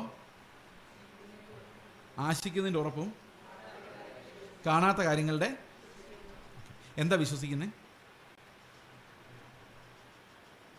എന്താ വിശ്വസിക്കുന്നത്? പറ. എന്താ പ്രത്യാശിക്കുന്നത്? ആശിക്കുന്നത് എന്താ? ആശിക്കുന്നത് ആശിക്കുന്ന കാര്യത്തിൻ്റെ ഉറപ്പാണ് വിശ്വാസം. അപ്പോൾ എത്ര വിശ്വാസികളുണ്ട് ഇവിടെ? നമ്മൾ എന്താ നേരത്തെ ചോദിച്ചത്? 100% സ്വർഗത്തിൽ പോകുന്ന ഉറപ്പുള്ളൊരു കൈവക്കാനല്ല ഞാൻ ആദ്യം പറഞ്ഞത്. ഓക്കെ, അപ്പോൾ വിശ്വാസത്തിൻ്റെ അർത്ഥം എന്തോ? ആശിക്കുന്നതിൻ്റെ എന്തോ ആശിക്കുന്നത്? 100% ഉറപ്പുണ്ടോ? ആശിക്കുന്നതിൻ്റെ ഉറപ്പിനെയാണ് എന്ത് പറയുന്നത്? വിശ്വാസം. അപ്പോൾ സ്വർഗത്തിൽ പോവോ? സത്യമായിട്ടും?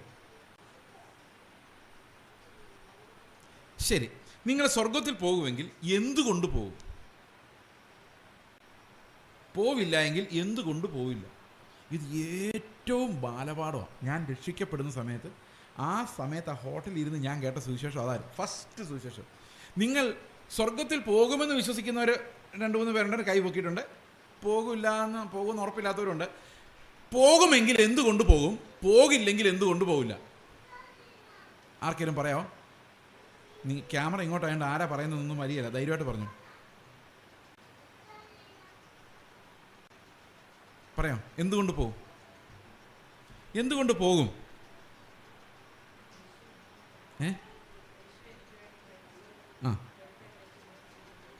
കറക്റ്റ്, അത്രയേ ഉള്ളൂ. കർത്താവ് എനിക്ക് പകരം മരിക്കുകയും പുനരുത്ഥാനം ചെയ്യുകയും ചെയ്തതുകൊണ്ട് അവൻ എന്നെ കൊണ്ടുപോകുമെന്ന് ഞാൻ വിശ്വസിക്കുന്നു. കാരണം അത് അവൻ്റെ വാഗ്ദത്തമാണ്. ഈ വാഗ്ദത്തത്തിലാണ് ഞാൻ വിശ്വസിക്കുന്നത്. ഇതുകൊണ്ടാണ് ഞാൻ പോകുന്നു പറയുന്നത്. എന്നിലേക്ക് നോക്കിയിട്ടല്ല. എന്നിലേക്ക് നോക്കിയാൽ പോകാനുള്ള ഒരു ഗുണവും ഇല്ല. പക്ഷെ നമുക്ക് പോകുമെന്നുള്ളൊരു പ്രത്യാശ വരണമെങ്കിൽ നമ്മൾ ആരിലേക്ക് നോക്കണം? നമ്മളുടെ വാക്ക് പറഞ്ഞ ആളെ നമ്മൾ വിശ്വസിക്കണം. എന്താ വാക്ക് പറഞ്ഞേക്കുന്നത്? ഞാൻ ഇരിക്കുന്നിടത്ത് നിങ്ങളും ഇരിക്കേണ്ടതിന് ഞാൻ പോയ ശേഷം ഞാൻ വന്ന് നിങ്ങളെ കൊണ്ടുപോകുമെന്നാ പറഞ്ഞല്ലേ? അപ്പം കർത്താവ് വാക്ക് പറഞ്ഞാൽ കൊണ്ടുപോകുമോ? കൊണ്ടുപോകും.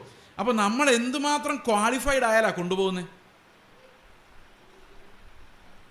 കർത്താവ് വരുമ്പം നമ്മൾ പോകാൻ നമ്മൾ എങ്ങനെ ഒരുങ്ങണം, എന്തെല്ലാം ചെയ്യണം?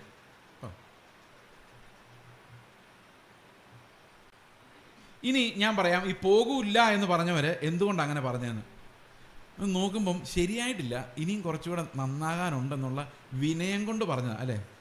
അല്ലേ, വിനയം കൊണ്ട് പറഞ്ഞല്ലേ? ഇനി നമുക്ക് എങ്ങനെയാണ് ഈ കർത്താവ് ഈ പ്രത്യാശ നമുക്ക് തരുന്നതെന്ന് നമുക്ക് നോക്കാം. ഓക്കെ, എബ്രായ ലേഖനം 6-ാം അധ്യായത്തിൻ്റെ 18-ാം വാക്യം മുതൽ നമുക്കൊന്ന് വായിക്കാം. എബ്രായ ലേഖനം 6-ാം അധ്യായത്തിൻ്റെ 18 മുതൽ.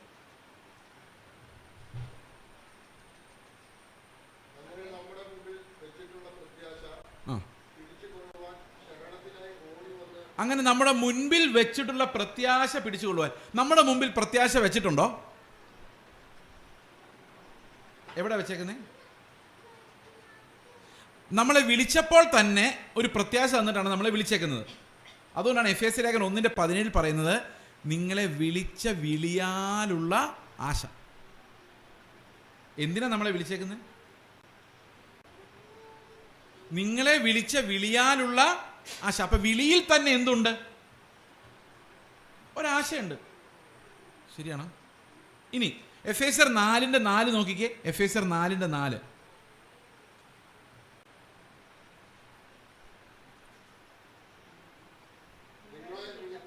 നിങ്ങളെ വിളിച്ചപ്പോൾ ഏക പ്രത്യാശക്കായി വിളിച്ചതുപോലെ. അപ്പൊ നമ്മളെ വിളിച്ചപ്പോൾ തന്നെ എന്തുണ്ടായിരുന്നു? നമ്മുടെ മുൻപിൽ ഒരു പ്രത്യാശ വെച്ചിട്ടുണ്ടായിരുന്നു അല്ലേ? ഓ, നിങ്ങളൊന്ന് തലയാട്ടു ഉണ്ടായിരുന്നോ? ആ, ഓക്കെ. അപ്പൊ നമ്മളെ വിളിച്ചപ്പോൾ നമ്മുടെ മുൻപിൽ വെച്ചിരുന്ന പ്രത്യാശ പിടിച്ചുകൊള്ളുവാൻ, അത് നമ്മൾ പിടിക്കണ്ടേ? പ്രത്യാശ നമ്മൾ പിടിക്കണ്ടേ? എബ്രായ ലേഖനത്തിൽ എപ്പോഴും പറയുന്നൊരു കാര്യമാണ്, നിങ്ങളുടെ പ്രത്യാശയുടെ സ്വീകാരം മുറുകെ പിടിച്ചുകൊള്ളുക. അപ്പൊ പ്രത്യാശ നമ്മൾ മുറുകെ പിടിക്കണം. നമ്മുടെ മുമ്പിൽ അത് വെച്ചിട്ടുണ്ട്. നമ്മൾ വിളിച്ചപ്പോൾ തന്നെ എന്തു വാഗ്ദത്തോ തന്നത്? ഞങ്ങൾ സുവിശേഷം പറയാൻ പോകുമ്പോൾ പല വീട്ടിലും കള്ളുകൂടി ഒക്കെ പ്രശ്നങ്ങൾ, ഡ്രഗ് അഡിക്ഷൻ, രോഗങ്ങളൊക്കെ ഉള്ളവരൊക്കെയാണ്. അപ്പോൾ നമ്മളവരോട് പറയുന്നത് എന്താ? ദൈവം നിങ്ങളെ വിടുവിക്കും അല്ലേ? അങ്ങനെയല്ലേ പറയുന്നത്? രോഗം സൗഖ്യമാക്കും, പ്രാർത്ഥിക്കും എന്നാ പറയുന്നത്. അത് സൗഖ്യമാക്കുമെന്നുള്ളൊരു വിളിയാണ്. അതേ ഞാൻ വിളിക്കുന്നത് അങ്ങനെ ആയിരിക്കും. പക്ഷെ ദൈവം ഒരാളെ വിളിച്ചാൽ എങ്ങനെയായിരിക്കും വിളിക്കുന്നത്? എങ്ങനെയായിരിക്കും വിളിക്കുന്നത്? അവൻ്റെ ഉടമ്പടിയിലേക്ക് ഒരാളെ വിളിക്കുവാണെങ്കിൽ എന്ത് പറഞ്ഞുകൊണ്ടായിരിക്കും വിളിക്കുന്നത്? നീ എൻ്റെ കൂടെ എന്നും സ്വർഗത്തിൽ ഇരിക്കും. അങ്ങനെ ഒരു പ്രോമിസ് തന്നിട്ടല്ലേ വിളിക്കുന്നേ? സമ്മതിച്ചോ? ആ വിളി കേട്ടിട്ടില്ലെങ്കിൽ നിങ്ങൾ പാസ്റ്റർമാരുടെ വിളി മാത്രമേ കേട്ടിട്ടുള്ളൂ, കർത്താവിൻ്റെ വിളി കേട്ടിട്ടില്ല. കർത്താവ് വിളിക്കുമ്പോൾ അതിൻ്റെ കൂടെ ഒരു ആശ വെച്ചിട്ടുണ്ട്. അതെല്ലാവർക്കും ഒരേ ആശയാണ്, ഞാൻ മരിച്ചാലും ജീവിക്കും, സ്വർഗത്തിൽ കർത്താവിൻ്റെ കൂടെ എന്നേക്കും വാഴും. ഈ ആശ തന്നിട്ടാണ് കർത്താവ് എല്ലാവരെയും വിളിക്കുന്നത്. മനസ്സിലായോ? അപ്പോൾ നമ്മുടെ മുൻപിൽ എന്ത് വെച്ചിട്ടുണ്ട്? പ്രത്യാശ വെച്ചിട്ടുണ്ട്. അപ്പോൾ കർത്താവ് നമ്മളെ വിളിക്കുമ്പം, രാവിലെ അമ്മ വിളിക്കുകയാണ്, എടാ എഴുന്നേറ്റ് വാടാ, സമയം 9 മണിയായി. അപ്പം ബ്രേക്ക്ഫാസ്റ്റ് എവിടെ വെച്ചിട്ടുണ്ട്? ടേബിളിൽ വെച്ചിട്ടുണ്ട്. അപ്പോൾ വിളിക്കുമ്പോൾ എന്തുണ്ട് ഫ്രണ്ടിൽ? ബ്രേക്ക്ഫാസ്റ്റ് ഉണ്ട്. അപ്പോൾ കർത്താവ് വിളിക്കുമ്പം മുമ്പിൽ എന്താ വെച്ചേക്കുന്നത്? പ്രത്യാശ വെച്ചിട്ടുണ്ട്. ചുമ്മാ വിളിക്കുന്നതല്ല. നീ വന്നേ, കുറേ നാൾ ഇവിടെ ജീവിക്കാൻ, ഞാൻ നല്ലൊരു വീടൊക്കെ തരാം, നല്ല ജോലിയൊക്കെ തരാം, സമാധാനമായിട്ട് ജീവിച്ച് മരിച്ച് എതിരെങ്കിലും പോക്കോ, ഇങ്ങനെയാണ് വിളിക്കുന്നത്. പിന്നെ എങ്ങനെ വിളിക്കുന്നത്? നീ എൻ്റെ കൂടെ നിത്യം സ്വർഗത്തിൽ, അങ്ങനെ വിളിക്കുന്നത്. ഓക്കെ, ആ പ്രത്യാശ എൻ്റെ മുമ്പിൽ വെച്ചിട്ടുണ്ട്. പക്ഷേ ഇതെനിക്ക് പിടിക്കാൻ പറ്റുന്നില്ല. ഈ പിടിച്ചുകൊള്ളുവാൻ വേണ്ടി നമ്മൾ എന്ത് ചെയ്യണമെന്നാണ് പറഞ്ഞേക്കുന്നത്? എബ്രായ ലേഖനം 6:18 ശരണത്തിനായി ഓടിച്ചെല്ലണം. ആരുടെ അടുത്ത് ചെല്ലണം? ആരാണോ ഇത് വെച്ചേക്കുന്നത് ആളുടെ അടുത്ത് ചെല്ലണം. ഓക്കെ, ഉദാഹരണം വെച്ച് കഴിഞ്ഞാൽ നമ്മുടെ രാവിലെ അല്ലെങ്കിൽ 4 മണിക്ക് അല്ലെങ്കിൽ 10 മണിക്ക് 8 മണിക്ക് എപ്പോഴെങ്കിലും അമ്മയോ അപ്പനോ ആരെങ്കിലും വിളിക്കുവാന്ന് വെച്ചോ, പിള്ളേരെ വന്നേതേ, ice cream, you scream, we all scream for ice cream. കേട്ടിട്ടില്ല? അപ്പോൾ ഇവർ ഐസ്ക്രീം കഴിക്കാൻ വേണ്ടി എല്ലാവരും വന്നിരിക്കുക. അപ്പോൾ ഒരു ചെറിയ പാത്രം ഐസ്ക്രീം അവിടെ കൊണ്ടുവച്ചിട്ടുണ്ട്, അടപ്പൊക്കെ ആയിട്ട് നല്ല സീൽ ചെയ്ത്. ഇവരെന്ത് ഇത് തുറക്കാൻ പറ്റുന്നില്ല. വാഗ്ദത്തം ഉണ്ട്, പക്ഷെ ഇവർക്ക് അത് കൈകാര്യം ചെയ്യാൻ പറ്റുന്നില്ല. അപ്പോൾ പിള്ളേരെന്ത് ചെയ്യും?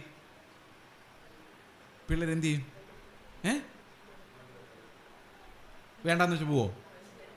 പിന്നെ ശ്രമിച്ചിട്ട് നടന്നില്ല എന്ത് ചെയ്യും? അപ്പനോട് തന്നെ ചോദിക്കല്ലേ, ഇതൊന്ന് തുറന്നു തരാമോ ചോദിക്കില്ലേ അല്ലേ? അപ്പോൾ നമ്മുടെ മുമ്പിൽ പ്രത്യാശ വെച്ചിട്ടുണ്ട്, നമുക്കിത് ഉപയോഗിക്കാൻ പറ്റുന്നില്ല, നമുക്കിത് കിട്ടുന്നില്ല. അപ്പോൾ നമ്മൾ എങ്ങോട്ട് ശരണത്തിനായി ഓടി ചെല്ലണം? ഇത് വെച്ച ആളുടെ അടുത്തേക്ക് തന്നെ ഓടി ചെന്നിട്ട് പറയണേ, ശരണത്തിനായി ഓടി ചെല്ലണം. നമ്മുടെ മുമ്പിൽ വെച്ചിരിക്കുന്ന പ്രത്യാശ പിടിച്ചുകൊള്ളുവാൻ ശരണത്തിനായി ഓടി വന്ന നാം മാറിപ്പോകാത്തതും ദൈവത്തിന് ബോഷ്ക്ക് പറയാൻ കഴിയാത്തതുമായ 2 കാര്യങ്ങളാൽ ശക്തിയുള്ള പ്രബോധനം പ്രാപിക്കാനിട വരുന്നു. അപ്പം നമ്മൾ പോയി കർത്താവിൻ്റെ അടുത്തേക്ക്, കർത്താവ് എനിക്കൊരു പ്രത്യാശം തോന്നുന്നില്ല എന്ന് പറയുമ്പോൾ നമുക്ക് എന്താ കിട്ടുന്നത്? മാറിപ്പോകാത്തതും ദൈവത്തിന് ബോഷ്ക്ക് പറയുവാൻ കഴിയാത്തതുമായ 2 കാര്യങ്ങളാൽ ശക്തിയുള്ള പ്രബോധനം പ്രാപിക്കുവാൻ ഇടവരുന്നു. അപ്പോൾ ദൈവം നമുക്കൊരു പ്രബോധനം തരും എന്ന് പറഞ്ഞാൽ ദൈവം നമുക്ക് ഉറപ്പിച്ചു തരും. എങ്ങനെ അത് ഉറപ്പിച്ചു തരുന്നത്? ഒരിക്കലും മാറിപ്പോകാത്ത ആണയോടുകൂടിയുള്ള 2 കാര്യങ്ങളാൽ നമുക്ക് ഈ പ്രത്യാശയെ ദൈവം ഉറപ്പിച്ചു തരും. മനസ്സിലായോ?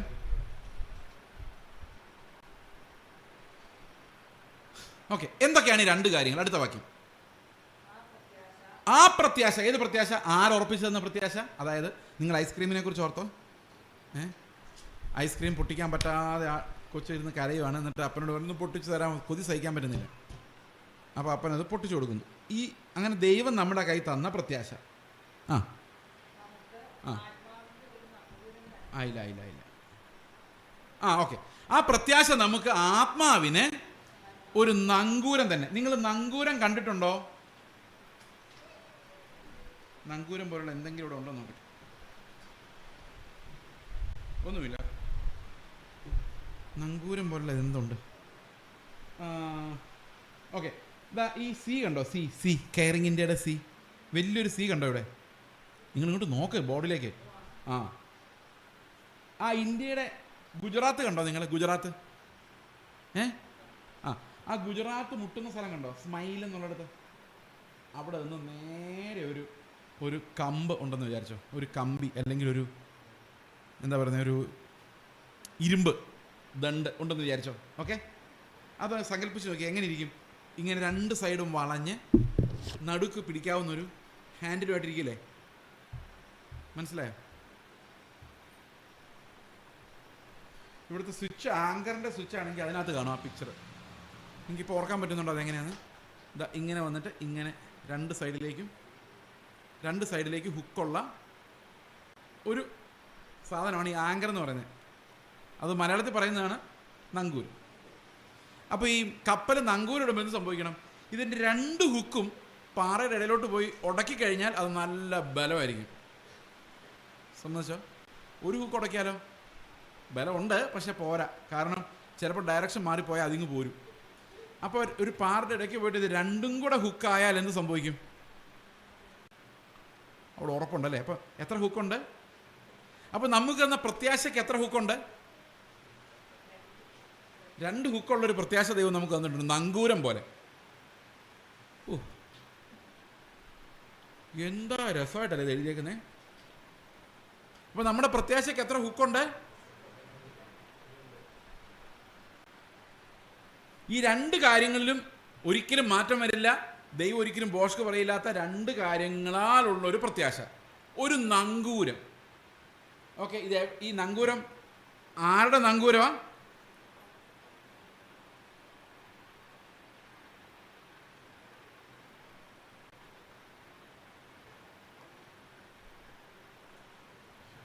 ആരുടെ നങ്കൂരമാ?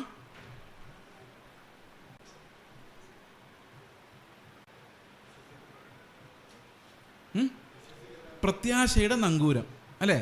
അത് എങ്ങോട്ടാണ് കണക്ട് ചെയ്തിരിക്കുന്നത്? ആത്മാവിലേക്ക് അല്ലേ? വായിച്ചു നോക്കിയേ, എങ്ങോട്ടാണ്? ശരിക്കും പറഞ്ഞാൽ അത് ആങ്കർ ഓഫ് അവർ സോൾ എന്നാണ്. ശരിക്കും പറഞ്ഞാൽ നമ്മുടെ നമ്മളിലേക്ക്, ഓക്കെ,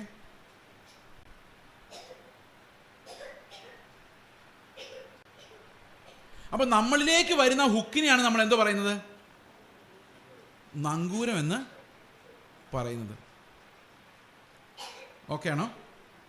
അപ്പൊ നങ്കൂരത്തിന് എത്ര ഹുക്കുണ്ട്? അപ്പോൾ നമ്മുടെ ആത്മാവിൽ നിന്നൊരു ഒരു നങ്കൂരം പുറപ്പെട്ടിട്ട് അത് തിരശീലയ്ക്കപ്പുറത്ത് ചെന്ന് എന്ത് ചെയ്യുന്നു? രണ്ടിടത്ത് ഹുക്കാവും. മനസ്സിലായോ? ഈ തിരശീല എന്ന് പറഞ്ഞാൽ എന്തോ? സമയത്തിനപ്പുറത്തുള്ളതാണ് എന്ത്? തിരശീല. അപ്പൊ തിരശീലയ്ക്ക് അപ്പുറത്തേക്ക് ചെന്ന് രണ്ടിടത്ത് ഹുക്കാവുന്ന ഒരു പ്രത്യാശയാണ് ദൈവം നമുക്ക് തന്നിരിക്കുന്നത്. മനസ്സിലായോ ഞാൻ പറഞ്ഞത്? മനസ്സിലായോ? ആ രണ്ട് കാര്യങ്ങൾ എന്തൊക്കെയാണ്? അപ്പോൾ ഒരിക്കലും നമ്മൾ പറഞ്ഞു പോവില്ല. ഒരിക്കലും നമ്മൾ പറഞ്ഞു പോവില്ല എന്ന് പറയാനുള്ള കാരണം ഇത് തിരശീലയ്ക്ക് അപ്പുറത്താണ്. തിരശീലയ്ക്ക് അപ്പുറത്ത് എന്താ സംഭവിച്ചേക്കുന്നത്? അവിടെ ഉള്ളത് നമുക്ക് കാണാൻ പറ്റില്ല. എന്തിനാണ് നമ്മൾ തിരശീല ഇടുന്നത്? കാണാതിരിക്കാൻ വേണ്ടി. പണ്ടൊക്കെ നാടകം നടക്കുമായിരുന്നല്ലോ. നാടകത്തിന് ഒരു തിരശീല ഇട്ട് അപ്പുറത്തായിരുന്നു നാടകം. മനസ്സിലായോ? അപ്പം ഈ നാടകക്കാർ സെറ്റെല്ലാം അറേഞ്ച് ചെയ്യുമ്പോൾ നമ്മൾ കാണാൻ പാടില്ല. അതുകൊണ്ട് തിരശീല ഇടുന്നത്. അപ്പം തിരശീലയ്ക്ക് അപ്പുറത്ത് എന്താ പ്രത്യേകത? നമുക്കൊന്നും കാണാൻ പറ്റത്തില്ല എന്നുള്ളതാണ് തിരശീലയുടെ അപ്പുറത്തെ പ്രത്യേകത. അപ്പം കാണാത്ത സ്ഥലത്താണ് എന്ത് പോയി ഉടക്കിയിരിക്കുന്നത്? ഈ നങ്കൂരത്തിൻ്റെ രണ്ട് ഹുക്ക് പോയി ഉടക്കിയിരിക്കുന്നത്. ഈ കാണാത്ത സ്ഥലം എന്ന് പറഞ്ഞാൽ എന്ത് സ്ഥലം? അത് സമയത്തിന് വെളിയിലുള്ള സ്ഥലമാണ്. എറ്റേണൽ, അതായത് നിത്യമായ ഒരു സ്ഥലത്ത് നമ്മുടെ ഈ പ്രത്യാശ പോയി ഹുക്കായിട്ടുണ്ട്. ഭൂമി മുഴുവൻ പോയാലും ആകാശം മുഴുവൻ ഇടിഞ്ഞു പോയാലും എല്ലാം നഷ്ടപ്പെട്ടു പോയാലും ഈ പ്രത്യാശ അവിടെ അങ്ങനെ നിൽക്കും. ഇങ്ങനത്തെ ഒരു പ്രത്യാശയാണ് ദൈവം ശക്തിയുള്ള പ്രബോധനമായിട്ട് നമുക്ക് തന്നിരിക്കുന്നത്. സുനാമി വന്നാലും കോവിഡ് വന്നാലും തട്ടിപ്പോയാലും അഴിഞ്ഞു പോകാത്തൊരു പ്രത്യാശയാണ് വിശ്വസിക്കുന്നവർക്ക് നൽകിയിരിക്കുന്നത്. എത്ര പേർക്ക് പ്രത്യാശയുണ്ട്? ഇനി ഈ പ്രത്യാശ എങ്ങനെയാണ് വർക്ക് ചെയ്യുന്നത് നമുക്ക് നോക്കാം. ഓക്കെ,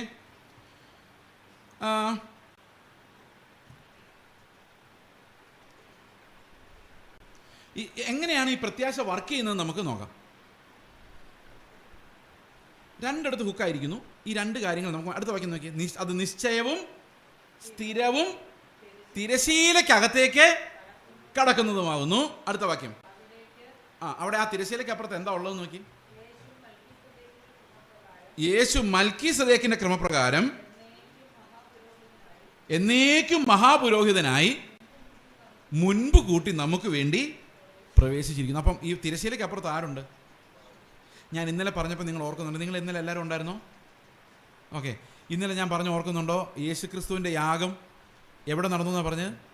ഈ സൃഷ്ടിയുടേതല്ലാത്ത, പറഞ്ഞില്ലേ ഇന്നലെ അങ്ങനെ? ഇറ്റേണിറ്റിയിൽ നടന്ന ഒരു യാഗം അത്, അല്ലേ? സമയത്തിൽ നമ്മൾ നോക്കുമ്പം 2000 വർഷങ്ങൾക്ക് നടന്നെങ്കിലും ദൈവത്തിൻ്റെ കാഴ്ചയിലൂടെ നോക്കുമ്പം അത് നിത്യമായൊരു യാഗമാണ്. ഹാവേൽ ഉൾപ്പെടെ ആ യാഗത്തിൻ്റെ നിഴലിലാണ് രക്ഷപ്പെട്ടത്. മോശ തിരഞ്ഞെടുത്തതും ക്രിസ്തുവിൻ്റെ നീതിയാണ്. ശരിയല്ലേ? അപ്പോൾ യാഗം എപ്പോഴെല്ലാം ഉണ്ട്? സമയത്തിനകത്ത് എല്ലാം ഉണ്ട്. ഇപ്പോഴെല്ലാം യാഗമുണ്ട്. ശരിയാണോ? അപ്പോൾ യേശു ക്രിസ്തു മഹാപുരോഹിതനായി എവിടെ ഇരിപ്പുണ്ട്? ഈ കർട്ടനപ്പുറത്ത് ഇരിപ്പുണ്ട്. സമ്മതിച്ചോ? അപ്പോൾ ഈ കർത്താവ് ഇങ്ങനെ അത് പിടിച്ചേക്കോ. ഈ നങ്കൂരം നോക്കിയാൽ നങ്കൂരത്തിന് എത്ര ഹുക്കുണ്ട്? ഈ രണ്ട് ഹുക്കിലും പിടിച്ചേക്കുന്ന ആരാ? കർത്താവെന്ന് മാത്രം പറഞ്ഞാൽ പോരാ, അവൻ്റെ മഹാപൗരോഹിത്യത്തിലാണ് ഇത് ഹുക്കായിരിക്കുന്നത്. നമ്മുടെ ഇവിടുത്തെ പള്ളികളിലൊക്കെ പോകുമ്പം നമ്മുടെ ഈ പ്രത്യാശ എവിടെ ഹുക്കായിരിക്കുന്നറിയോ? അവിടുത്തെ അച്ഛൻ്റെ കുർബാനയിലാണ് ഹുക്കായിരിക്കുന്നത് എന്ന് പറഞ്ഞു കഴിഞ്ഞാൽ അതിന് വലിയ വിലയൊന്നുമില്ല. ഇപ്പം ഞാൻ ഓർത്തഡോക്സുകാരനായിരുന്നു. മരിക്കാൻ പോകുന്ന സമയത്ത് എനിക്ക് ഒപ്രൂഷ്മ തന്ന് എന്നെ പറഞ്ഞു വിടും, അല്ലേ? പക്ഷേ ആ മരിക്കുന്നതിന് ഒപ്രൂഷ്മയ്ക്ക് ഇടയ്ക്ക് ഞാൻ പാവം ചെയ്യുള്ളൂ എന്നുള്ളതുകൊണ്ട് പിന്നെ നരകത്തിൽ പോകേണ്ട ഒരു സാധ്യതയുണ്ട്. അതുകൊണ്ട് മരിച്ചു കഴിഞ്ഞ് 9-ാം ദിവസം അച്ഛൻ വന്ന് ഒരു കുർബാന കൂടെ ചൊല്ലും. 40-ാം ദിവസം പിന്നെയും വരും. ഈ ആദ്യത്തെ കുർബാന കൊണ്ട് സോൾവ് ചെയ്യേണ്ടതാണ്. പിന്നെ ഞാൻ പാവവും ചെയ്യുന്നില്ലല്ലോ, അല്ലേ? മരിച്ചു കഴിഞ്ഞപ്പോൾ ഞാൻ പാവവും ചെയ്യുന്നില്ലല്ലോ. ഈ 9-ാമത്തെ ദിവസത്തെ കുർബാന കൊണ്ട് തീരേണ്ടതാ, തീരെയല്ല. 40-ാം ദിവസം അച്ഛൻ പിന്നെയും വരും, വർഷാവർഷം പിന്നെയും വരും. ഒരു പ്രോമിസും ഇല്ല, വാഗ്ദത്വവും ഇല്ല. എത്ര കുർബാന കഴിഞ്ഞാലും ചെയ്ത് സ്വർഗത്തിൽ പോയെന്ന് അച്ഛനും അറിയത്തില്ല, അച്ഛൻ പോകുന്ന പോലും അച്ഛൻ അറിയത്തില്ല. ഇതെപ്പോഴെങ്കിലും തീരുമെന്നും അറിയത്തില്ല. അപ്പം അതിനകത്ത് എന്തില്ല? ശക്തിയുള്ള പ്രബോധനമില്ല, അതിന് തക്കതായ ഒരു പുരോഹിതനും ഇല്ല. ഒന്ന് ആലോചിക്കേ. ചുമ്മാ പോയി കൂടുക. വർഷം വർഷം വർഷം വർഷം, എത്ര വർഷം കഴിഞ്ഞാലും നോ പ്രോമിസ്. സ്വർഗത്തിൽ പോയി എന്നുള്ളത് ഉറപ്പില്ല, വാഗ്ദത്വം ഇല്ല. സ്വർഗത്തിൽ പോയി എന്ന് ഉറപ്പുണ്ടെങ്കിൽ യാഗം കഴിക്കുന്ന നിന്ന് പോവുകയില്ലയോ? ഇല്ലേ? അങ്ങനെയല്ലേ ബൈബിൾ പറഞ്ഞിരിക്കുന്നത്? ഇത് വർക്കായി എന്ന് പറഞ്ഞു കഴിഞ്ഞാൽ, ഞങ്ങൾ വിശ്വസിക്കുന്ന വർക്കായി എന്നാന്ന് പറഞ്ഞു കഴിഞ്ഞാൽ പറ്റില്ല. പിന്നെ യാഗം കഴിക്കരുത്. വർക്കായി പോയി പിന്നെ അയാൾ സ്വർഗത്തിൽ പോയാൽ പിന്നെ അയാൾ പാപം ചെയ്യാൻ പിന്നെ ജീവിച്ചിരിക്കുന്നില്ല. പിന്നെ എന്തിനാ അയാൾക്ക് വേണ്ടി യാഗം കഴിക്കുന്നു? ഒരു പ്രോമിസും ഇല്ല. നിങ്ങൾ ലോകത്തിൽ ഏത് മതത്തിലേക്ക് നോക്കിയാലും ഈ രക്ഷയുടെ വാഗ്ദത്വം അവിടെയെങ്ങും ഇല്ല.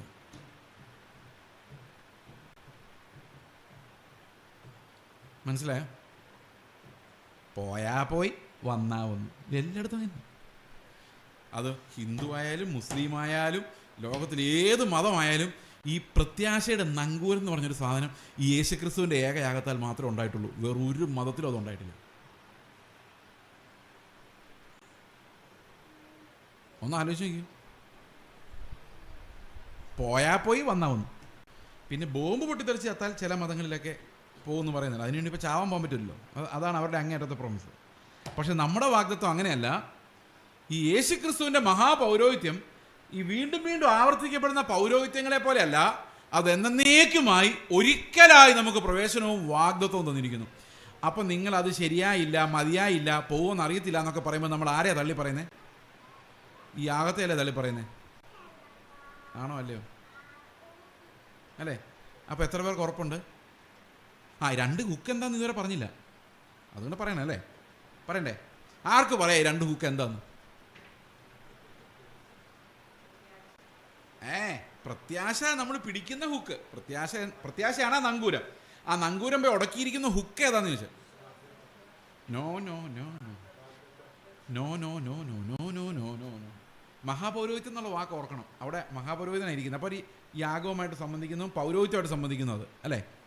ഈ ഹുക്ക് എന്താ? ഒരു മഹാപുരോഹിതം ചെയ്യുന്ന 2 കാര്യങ്ങൾ.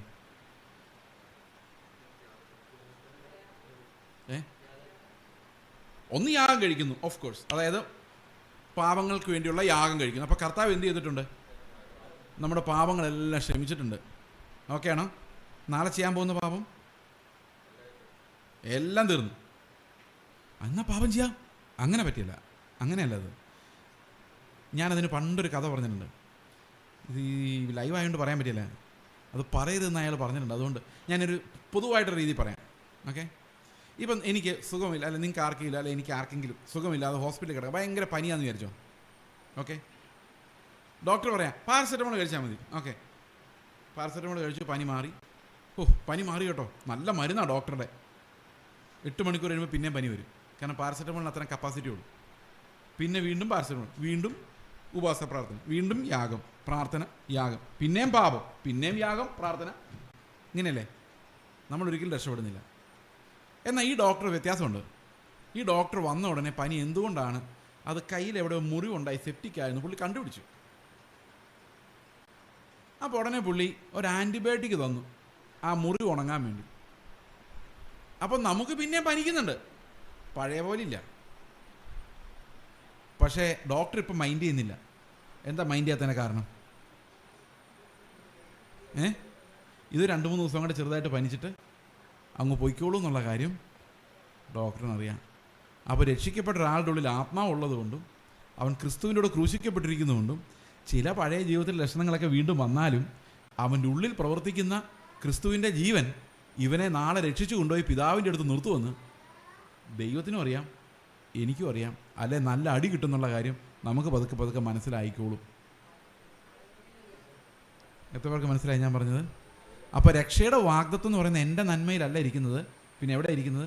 രക്ഷിക്കാനുള്ള ദൈവത്തിൻ്റെ കഴിവിലാണ് ഇരിക്കുന്നത്. നിങ്ങളെ രക്ഷിക്കാൻ ദൈവത്തിന് കഴിവുണ്ടോ? അപ്പോൾ മഹാപുരോഹിതൻ ചെയ്യുന്ന ഒന്നാമത്തെ കാര്യം എന്ന് പറയുന്നത് നിത്യമായ ഒരു യാഗം നമുക്ക് വേണ്ടി കഴിക്കാന്നുള്ളതാണ്. അത് ഞാൻ നിങ്ങളുടെ ഇന്നലെയും പറഞ്ഞു, ഇന്നും പറഞ്ഞു. ഒറ്റ യാഗത്താൽ അവൻ എല്ലാ കാര്യങ്ങളും തീർത്തു. അതുകൊണ്ട് വലിയൊരു ബെനിഫിറ്റ് ഉണ്ട്. ഇനി നമുക്ക് മതമില്ല. മതമില്ലാത്തതിൻ്റെ കാരണം എന്താ? ദൈവത്തെ പ്രസാദിപ്പിക്കാൻ പോകുന്നതിനാണ് ഈ മതം എന്ന് പറയുന്നത്. ഇനി അതിൻ്റെ ആവശ്യമില്ല. കാരണം എന്താ? ദൈവം ക്രിസ്തുവിൽ പ്രസാദിച്ചിരിക്കുന്നു. ആ ക്രിസ്തു നമുക്ക് നൽകപ്പെട്ടിരിക്കുന്നു. ഇപ്പോൾ വിശ്വാസത്താൽ നമുക്ക് ദൈവത്തെ പ്രസാദിപ്പിക്കാം. അതിന് പ്രത്യേക കർമ്മങ്ങളൊന്നും ഇനി ആവശ്യമില്ല. സമ്മതിച്ചോ? അപ്പം മതം തീർന്നു, ഒരു മതവും ഇല്ല. ഒന്നാമത്തെ കാര്യം. അപ്പോൾ ലോകത്തിലുള്ള ഏത് മനുഷ്യനും ആവർത്തിക്കപ്പെടുന്ന പൂജകളോ കുർബാനകളോ ചടങ്ങുകളോ ആവശ്യമില്ല. കാരണം എന്തെല്ലാമാണോ അവൻ യഥാർത്ഥത്തിൽ ചെയ്യേണ്ടിയിരുന്നത് അതെല്ലാം അവന് വേണ്ടി കർത്താവ് നിർവഹിച്ച് കഴിഞ്ഞിരിക്കുന്നു. അത് നിങ്ങൾ വിശ്വസിച്ചാൽ നിങ്ങൾ അതിൻ്റെ ഗുണഭോക്താക്കളാണ്. ഇപ്പോൾ ചില ആൾക്കാർ വേളാങ്കണ്ണിയിലൊക്കെ പോകുമ്പം പൈസ കളക്ട് ചെയ്തുകൊണ്ട് പോകില്ലേ? അപ്പോൾ നമ്മളും പണ്ടൊക്കെ കൊടുക്കുമായിരുന്നു, വിവരമില്ലായിരുന്ന കാലത്ത്. അപ്പോൾ അവർ പറയും 100 വീടൊക്കെ തെണ്ടിയിട്ടാണ് കൊണ്ട് കൊടുക്കേണ്ടത്. മനസ്സിലായോ? ഏത് മനുഷ്യനെ തെണ്ടിയാക്കാൻ ഇവരെ കൊണ്ട് പറ്റും. അപ്പോൾ നമ്മൾ 1 രൂപ കൊടുത്ത് കാണും, അല്ല 5 രൂപ, അല്ലെ 10 രൂപ കൊടുത്ത് കാണും, അത്രയൊക്കെ ഉള്ളൂ.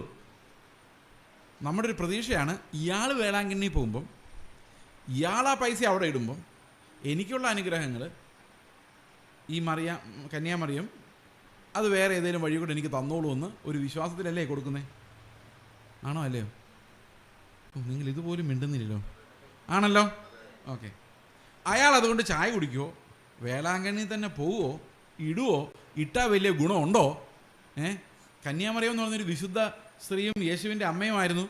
സ്വർഗത്തിൽ പോയി നമുക്ക് എല്ലാവർക്കും അറിയാം. പക്ഷെ ഒരേ സമയത്ത് വേളാങ്കണ്ണിയിലും മണർകാട്ടും അവിടെ ഇവിടെ എല്ലാം എങ്ങനെ വരുന്ന അറിയത്തില്ല. കാരണം സർവ്വവ്യാപിത്വം ദൈവത്തിന് മാത്രമേ ഉള്ളൂ, അല്ലേ? നമ്മൾ മരിച്ച് സ്വർഗത്തിൽ ചെന്നാലും നമ്മൾ ഒരിടത്തേ കാണുള്ളൂ. ലോകം മുഴുവൻ വ്യാപിച്ചിരിക്കാൻ പറ്റും എനിക്ക്. ഇപ്പോൾ സെപ്റ്റംബർ 8-ാം തീയതി ആ പള്ളിയിൽ, ഈ പള്ളിയിൽ, അവിടുത്തെ പള്ളിയിൽ, അപ്പുറത്തെ പള്ളിയിലെല്ലാം എങ്ങനെ മാതാവ് വരുന്നത്? അപ്പം സർവ്വവ്യാപിയായ മാതാവാണോ ഉള്ളത്? അല്ലല്ലോ, ഒരു വ്യക്തിയല്ലേ? ആണോ? ദൈവത്തിന് മാത്രം എന്തുള്ളൂ? സർവ്വവ്യാപിത്വം ഉള്ളൂ. അപ്പോൾ അവിടെ ഇവിടെയൊക്കെ ഇരിക്കുന്ന ആരായിരിക്കും? ആരോ എന്തെങ്കിലും ആട്ടെ. അപ്പം നമ്മളിത് കൊണ്ടേ കൊടുക്കുമ്പം തന്നെയല്ല, ഈ വിശുദ്ധന്മാരൊക്കെ മരിക്കുമ്പോഴേ കർത്താവ് പറയും ചെയ്സേ പോരെ, ബാ ഇവിടെ വിശ്രമിച്ചോ എന്ന് പറയും. പക്ഷേ മനുഷ്യർ പൊറുതി തരികയില്ല. എൻ്റെ പെൻസിൽ കാണാനില്ലേ, എന്നെ സഹായിക്കും. അതൊക്കെ വിട്ടിട്ട് പോയത് അവർ. ഒന്ന് ആലോചിക്കുക അവരുടെ ഗതികേട്. സമാധാനം ഉണ്ടോ ഈ വിശുദ്ധന്മാർക്ക്?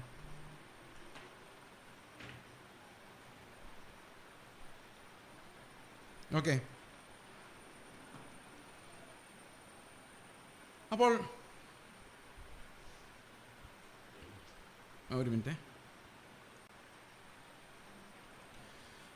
അപ്പോൾ ഈ എന്താ ഞാൻ പറഞ്ഞു വന്നേ, ഈ 2 യാഗങ്ങളിൽ ഒന്നാമത്തെ കാര്യം എന്ന് പറയുന്നത് കർത്താവ് നമുക്ക് വേണ്ടി കഴിച്ച യാഗമാണ്. അത് പെർഫെക്റ്റ് ആയിട്ട് എന്നേക്കുമായിട്ട് നമുക്ക് വേണ്ടി പാപപരിഹാരം വരുത്തി. ഇനി മതമില്ല, ഇനി ഏത് മനുഷ്യനും ആ യാഗത്തിൽ വിശ്വസിച്ചാൽ മതി. എനിക്ക് പകരം കർത്താവ് മരിച്ചു എന്ന് പറഞ്ഞു കഴിയുമ്പം എൻ്റെ പാപങ്ങളെല്ലാം അതിനകത്ത് എന്നേക്കുമായി സോൾവായി. ഇപ്പം ഞാൻ നാളെ ചെയ്യാൻ പോകുന്ന പാപത്തിനും ചെയ്യാൻ പോകുന്നില്ല. ഇനി അഥവാ വന്നാലും ഈ പാപത്തിന് എനിക്ക് എങ്ങോട്ട് ചെന്നാൽ മതി? ഈ ഒരൊറ്റ യാഗത്തിലേക്ക് ചെന്നാൽ മതി. അത് അന്നേരവും ഗുണകരമായിട്ട് ഞാൻ തിരിച്ച് കർത്താവിൻ്റെ അടുത്തേക്ക് ഏത് സമയത്ത് നമുക്ക് ചെല്ലാം. എത്ര പേർക്ക് വാഗ്ദത്തത്തിൽ ഉറപ്പുണ്ട്? ഇനി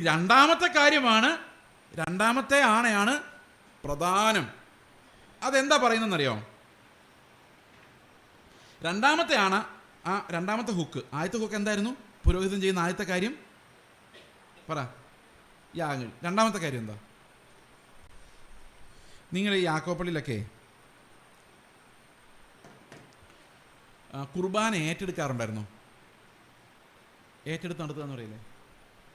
പൈസ കുർബാന ചൊല്ലിപ്പിക്കുക, എന്താ പറയുന്നത്? ഏറ്റു ചൊല്ലുക എന്നാണോ? ഏറ്റ് കഴിക്കുക. റൈറ്റ്. എത്ര രൂപ കൊടുക്കണം കുർബാന ഏറ്റ് കഴിക്കാൻ? 101 രൂപ. Very good. ഞങ്ങളുടെ ചെറുപ്പത്തിലേക്ക് 2 രൂപ 50 പൈസയായിരുന്നു. 3 രൂപ അത്ര ഉണ്ടായിരുന്നുള്ളൂ. പെട്ടെന്ന് കൂടിയല്ലേ, ചിലവ് കൂടി വരുമല്ലേ? ഓക്കെ. അപ്പോൾ ഈ 3 രൂപ അല്ലെങ്കിൽ 101 രൂപ കൊടുക്കുന്ന ആളുടെ പേരെല്ലാം അച്ഛൻ എഴുതി വെച്ചിട്ട്, അങ്ങനെയൊക്കെ വിചാരിക്കുന്നത് ഞാൻ, ഈ മദ്ബഹായിൽ അച്ഛൻ ഇങ്ങനെ കമന്ന് കിടക്കുമ്പം കർത്താവെ ഈ ചെയ്സ് 101 രൂപ തന്നിട്ടുണ്ട്, അവനും കൂടെ വേണ്ടിയാണ്, അവന് പ്രത്യേക ഒരു അനുഗ്രഹം കൊടുത്തേക്കണമെന്ന് പറയുമോ? ആണോ? ആർക്കറിയാം. പക്ഷെ ഒരു കാര്യം ഉറപ്പായി, മഹാപുരോഹിതന് ഒരു പണിയും കൂടെ ഉണ്ട്. എന്തുവാ പറ? യാഗമർപ്പിക്കുക മാത്രമല്ല, നമുക്ക് വേണ്ടി, അത് തന്നെ, നമുക്ക് വേണ്ടി കർത്താവിനോട് അപേക്ഷിക്കുകയോടെ ചെയ്യണം. അല്ലേ? അല്ലേ? മനസ്സിലായോ? അപ്പോൾ നമുക്ക് വേണ്ടി കർത്താവിനോട് അപേക്ഷിക്കുക കൂടെ ചെയ്യണം. ഇനി 7:25 വായിച്ചു നോക്കിയേ. എബ്രായ ലേഖനം 7:25.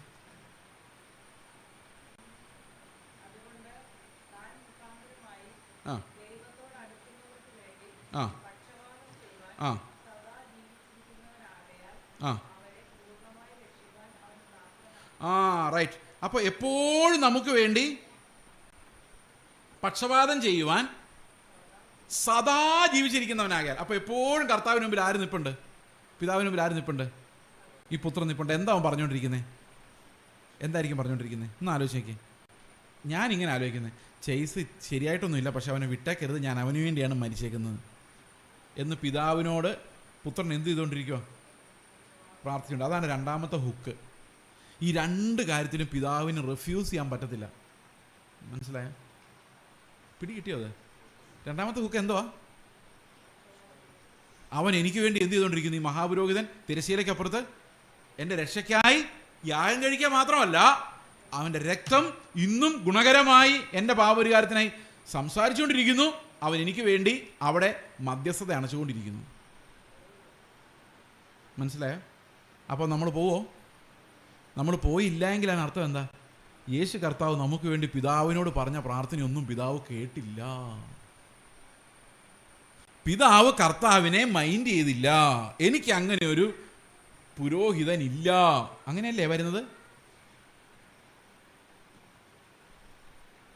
ഓക്കെ, അങ്ങനെയല്ലേ വരുന്നത്?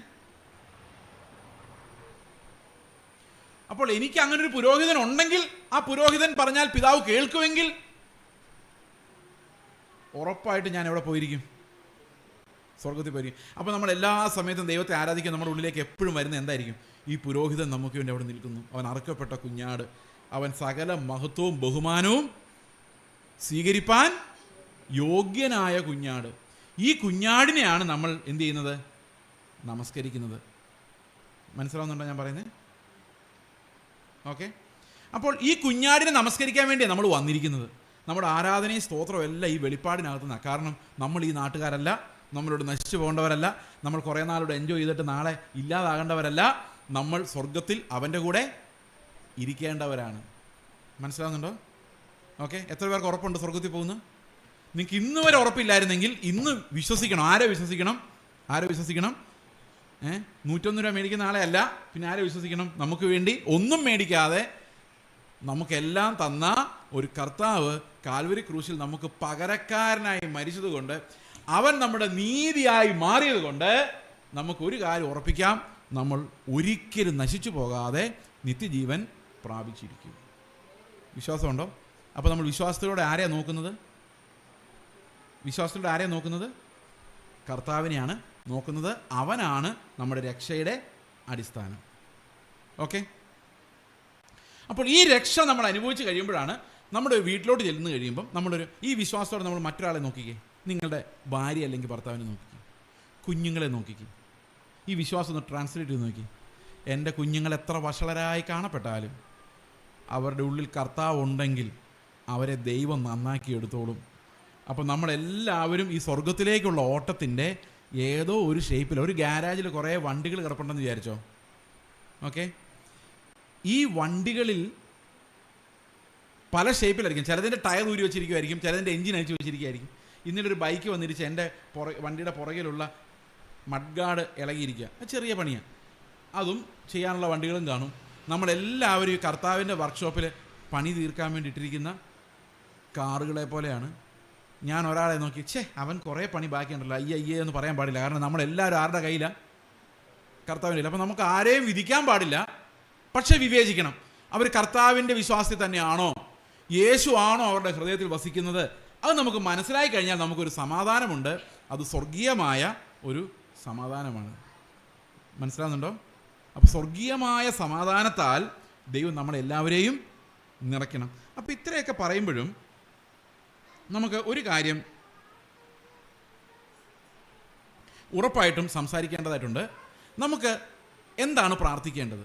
എങ്ങനെയാണ് മുമ്പോട്ട് ജീവിക്കേണ്ടത്? എങ്ങനെയാണ് പ്രാർത്ഥിക്കേണ്ടത്? കർത്താവേ എനിക്ക് അസുഖം മാറ്റി തരണേ എന്ന് പ്രാർത്ഥിക്കുന്നുണ്ട്, കുഴപ്പമുണ്ടോ? ഒരു കുഴപ്പമില്ല. പൈസ തരണേ എന്ന് പ്രാർത്ഥിക്കുന്നുണ്ട്, കുഴപ്പമുണ്ടോ? ഒരു കുഴപ്പമില്ല. പക്ഷെ തന്നില്ലെങ്കിലും കുഴപ്പമില്ല. മനസ്സിലായോ? നമ്മൾ പ്രാർത്ഥിച്ച് തുടങ്ങുമ്പോൾ നമ്മൾ എങ്ങനെയാണ് പ്രാർത്ഥിക്കുന്നത്? ഈ പിള്ളേർ ചെറുപ്പത്തിൽ എങ്ങനെയാണ്? എനിക്കിപ്പോൾ തന്നെ ചോക്ലേറ്റ് വേണം, എനിക്കിപ്പോൾ തന്നെ ഐസ്ക്രീം വേണം. ചെറുപ്പത്തിൽ അങ്ങനെ അല്ലേ? പ്രായമാകുമ്പോഴോ 35 വയസ്സ് എനിക്കിപ്പോൾ ഐസ്ക്രീം വേണമെന്ന് പറഞ്ഞ് പിള്ളേർ കരഞ്ഞ് എങ്ങനെ ഇരിക്കും? നമ്മളെ എത്ര 60 വയസ്സായാലും നമ്മൾ ഈ കർത്താവിൻ്റെ എനിക്കത് തന്നേ പറ്റൂ എന്ന് പറയുന്നതിനെ കുറിച്ച് എന്താ അഭിപ്രായം? ആ പ്രാർത്ഥനയ്ക്ക് എന്തോ ഒരു മിസ്റ്റേക്ക് ഉണ്ടല്ലേ. നമ്മൾ വളർന്നു വരുന്തോറും നമുക്ക് അപ്പനെ പോലെ ആകാൻ വേണ്ടി പ്രാർത്ഥിക്കണ്ടേ, യേശുവിനെ പോലെ ആകാൻ വേണ്ടി പ്രാർത്ഥിക്കണ്ടേ അല്ലേ? തലവേദന വരുമ്പോൾ തലവേദന മാറ്റിത്തരണേ യേശുവിൻ്റെ നാമത്തിൽ പറയുന്നതിന് പകരം ഈ തലവേദന സഹിക്കാനുള്ള കൃപ എനിക്ക് തരണേന്ന് പറയണ്ടേ? അങ്ങനെയല്ലേ നമ്മൾ വളരുന്നേ? ആണോ? അങ്ങനെയാണോ വളരുന്നേ? മനസ്സിലായോ? ഓക്കെ. അപ്പോൾ നമുക്ക് ഈ ഒരു പ്രത്യേക കാര്യം കൂടെ നമുക്ക് ഈ എബ്രായ ലേഖനത്തിൽ നിന്ന് മനസ്സിലാക്കാനായിട്ടുണ്ട്. അതായത് എന്താണ് ശരിക്കുമുള്ള വേർപാട് എന്നുള്ളൊരു വിഷയത്തിലേക്ക് നമുക്ക് കടന്നു വരാം. ഇതിനിടയിൽ നമ്മുടെ ഇളംകുളത്തെ ചർച്ച ചെയ്യുന്ന ആളുകൾ ഇതിനകത്ത് ജോയിൻ ചെയ്യും സൂമിൽ. അതുകൊണ്ടാണ് ഞാനൊരു ഇത്തിരി ഇതിനകത്ത് നോക്കിക്കൊണ്ടിരിക്കുന്നത്, അവിടുത്തെ ടൈം എന്താണെന്ന് അറിയാൻ വേണ്ടി. ഓക്കെ. അപ്പോൾ നമ്മുടെ ജീവിതത്തിൻ്റെ മുഴുവൻ അടിസ്ഥാനം എന്ന് പറയുന്നത് എന്താണ്? ഈ ക്രിസ്തുവിൻ്റെ യാഗമാണ്. ഈ ക്രിസ്തുവിൻ്റെ യാഗത്തിൽ നിന്ന് നമുക്ക് ലഭിക്കുന്ന അനുഗ്രഹങ്ങളാണ് ശരിക്കും ഒരു നല്ല ഭാര്യയാകാനും ഭർത്താവാകാനും ഈ സ്വഭാവം നമുക്ക് ദാനമായിട്ട് തരുന്നത്. ജീവനും ഭക്തിക്കും വേണ്ടതല്ല. ഈ ജീവനും ഭക്തിക്കും വേണ്ട സ്വഭാവങ്ങൾ എങ്ങനെ നമുക്ക് വരുന്നത്? അത് 2 പത്രോസിലുണ്ട്. 2 പത്രോസിൽ ഇങ്ങനെയാണെന്ന് പറയുന്നത്, 5-ാം വാക്യം, അത് നിമിത്തം നിങ്ങൾ സകല ഉത്സാഹവും കഴിച്ച് നിങ്ങളുടെ വിശ്വാസത്തോടുകൂടി വീര്യത്തോടുകൂടി പരിജ്ഞാനവും, പരിജ്ഞാനത്തോടുകൂടി ഇന്ദ്രിയജയവും, ഇന്ദ്രിയജയത്തോടുകൂടി സ്ഥിരതയും, സ്ഥിരതയോട് ഭക്തിയും, ഭക്തിയോട് സഹോദരപ്രീതിയും, സഹോദരപ്രീതിയോട് സ്നേഹവും കൂട്ടിക്കൊള്ളുവിൻ. ഓക്കെ. അപ്പോൾ ഇങ്ങനെ സ്നേഹം വന്ന് നിറയുമ്പോഴാണ് നമുക്ക് എന്ത് സംഭവിക്കുന്നത്? ഈ ക്രിസ്തുവിൻ്റെ സ്വഭാവമുള്ളവരായിട്ട് നമ്മൾ ആൾക്കാർ കാണുന്നത്. സഹോദരപ്രീതി കാണുമ്പോൾ ക്രിസ്തുവിൻ്റെ സ്വഭാവമുള്ളതാണെന്ന് തോന്നുമോ? ഇല്ല അല്ലേ? അത് ഒത്തിരി പേർക്കുണ്ടല്ലോ സഹോദരപ്രീതി. പക്ഷെ ഒരാളിൽ സ്നേഹം വന്ന് കഴിയുമ്പോഴാണ് അവൻ ക്രിസ്തുവിൻ്റെ ആളാണല്ലോ എന്ന് നമുക്ക് മനസ്സിലാകുന്നത്. ഓക്കെ, പിടികിട്ടുന്നുണ്ടോ? അപ്പോൾ എത്ര പേര് സ്വർഗത്തിൽ പോവും? സ്വർഗത്തിൽ പോകുന്നവരെല്ലാം കൈ ഉയർത്തി കർത്താവിനെ സ്തോത്രം ചെയ്തു. ഞാൻ 2 കൈ ഉയർത്തിയല്ലേ? നിങ്ങളെല്ലാവരും ഉയർത്തിയോ? പിള്ളേർക്ക് വിശ്വാസമുണ്ടോ? സ്വർഗത്തിൽ പോവോ? പിള്ളേരെല്ലാം നേരത്തെ റെഡിയാ അല്ലേ? ഇപ്പം കർത്താവ് ഏത് സമയത്തും വന്നാൽ പോകാൻ ധൈര്യമുള്ളവരായിട്ട് അവൻ്റെ സന്നിധി നിൽക്കുവാൻ ദൈവം നമ്മളെ സഹായിക്കുമാറാകട്ടെ. നമുക്ക് 1-2 വേദഭാഗങ്ങൾ കൂടെ ഇതുമായിട്ട് അനുബന്ധിച്ച് നമുക്ക് വായിക്കാം. നമ്മുടെ ലൈഫിൻ്റെ പ്രത്യേകതകൾ എന്തൊക്കെയാണ് നമുക്ക് നോക്കാം. ഓക്കെ, ഒരു മിനിറ്റ്.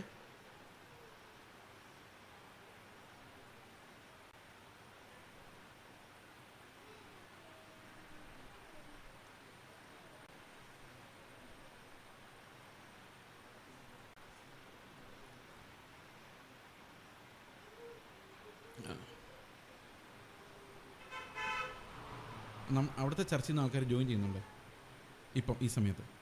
ഈ സൂമിൽ വരും. ഞാൻ അവരോടും കൂടെ ഇനി സംസാരിക്കും 15 മിനിറ്റ്.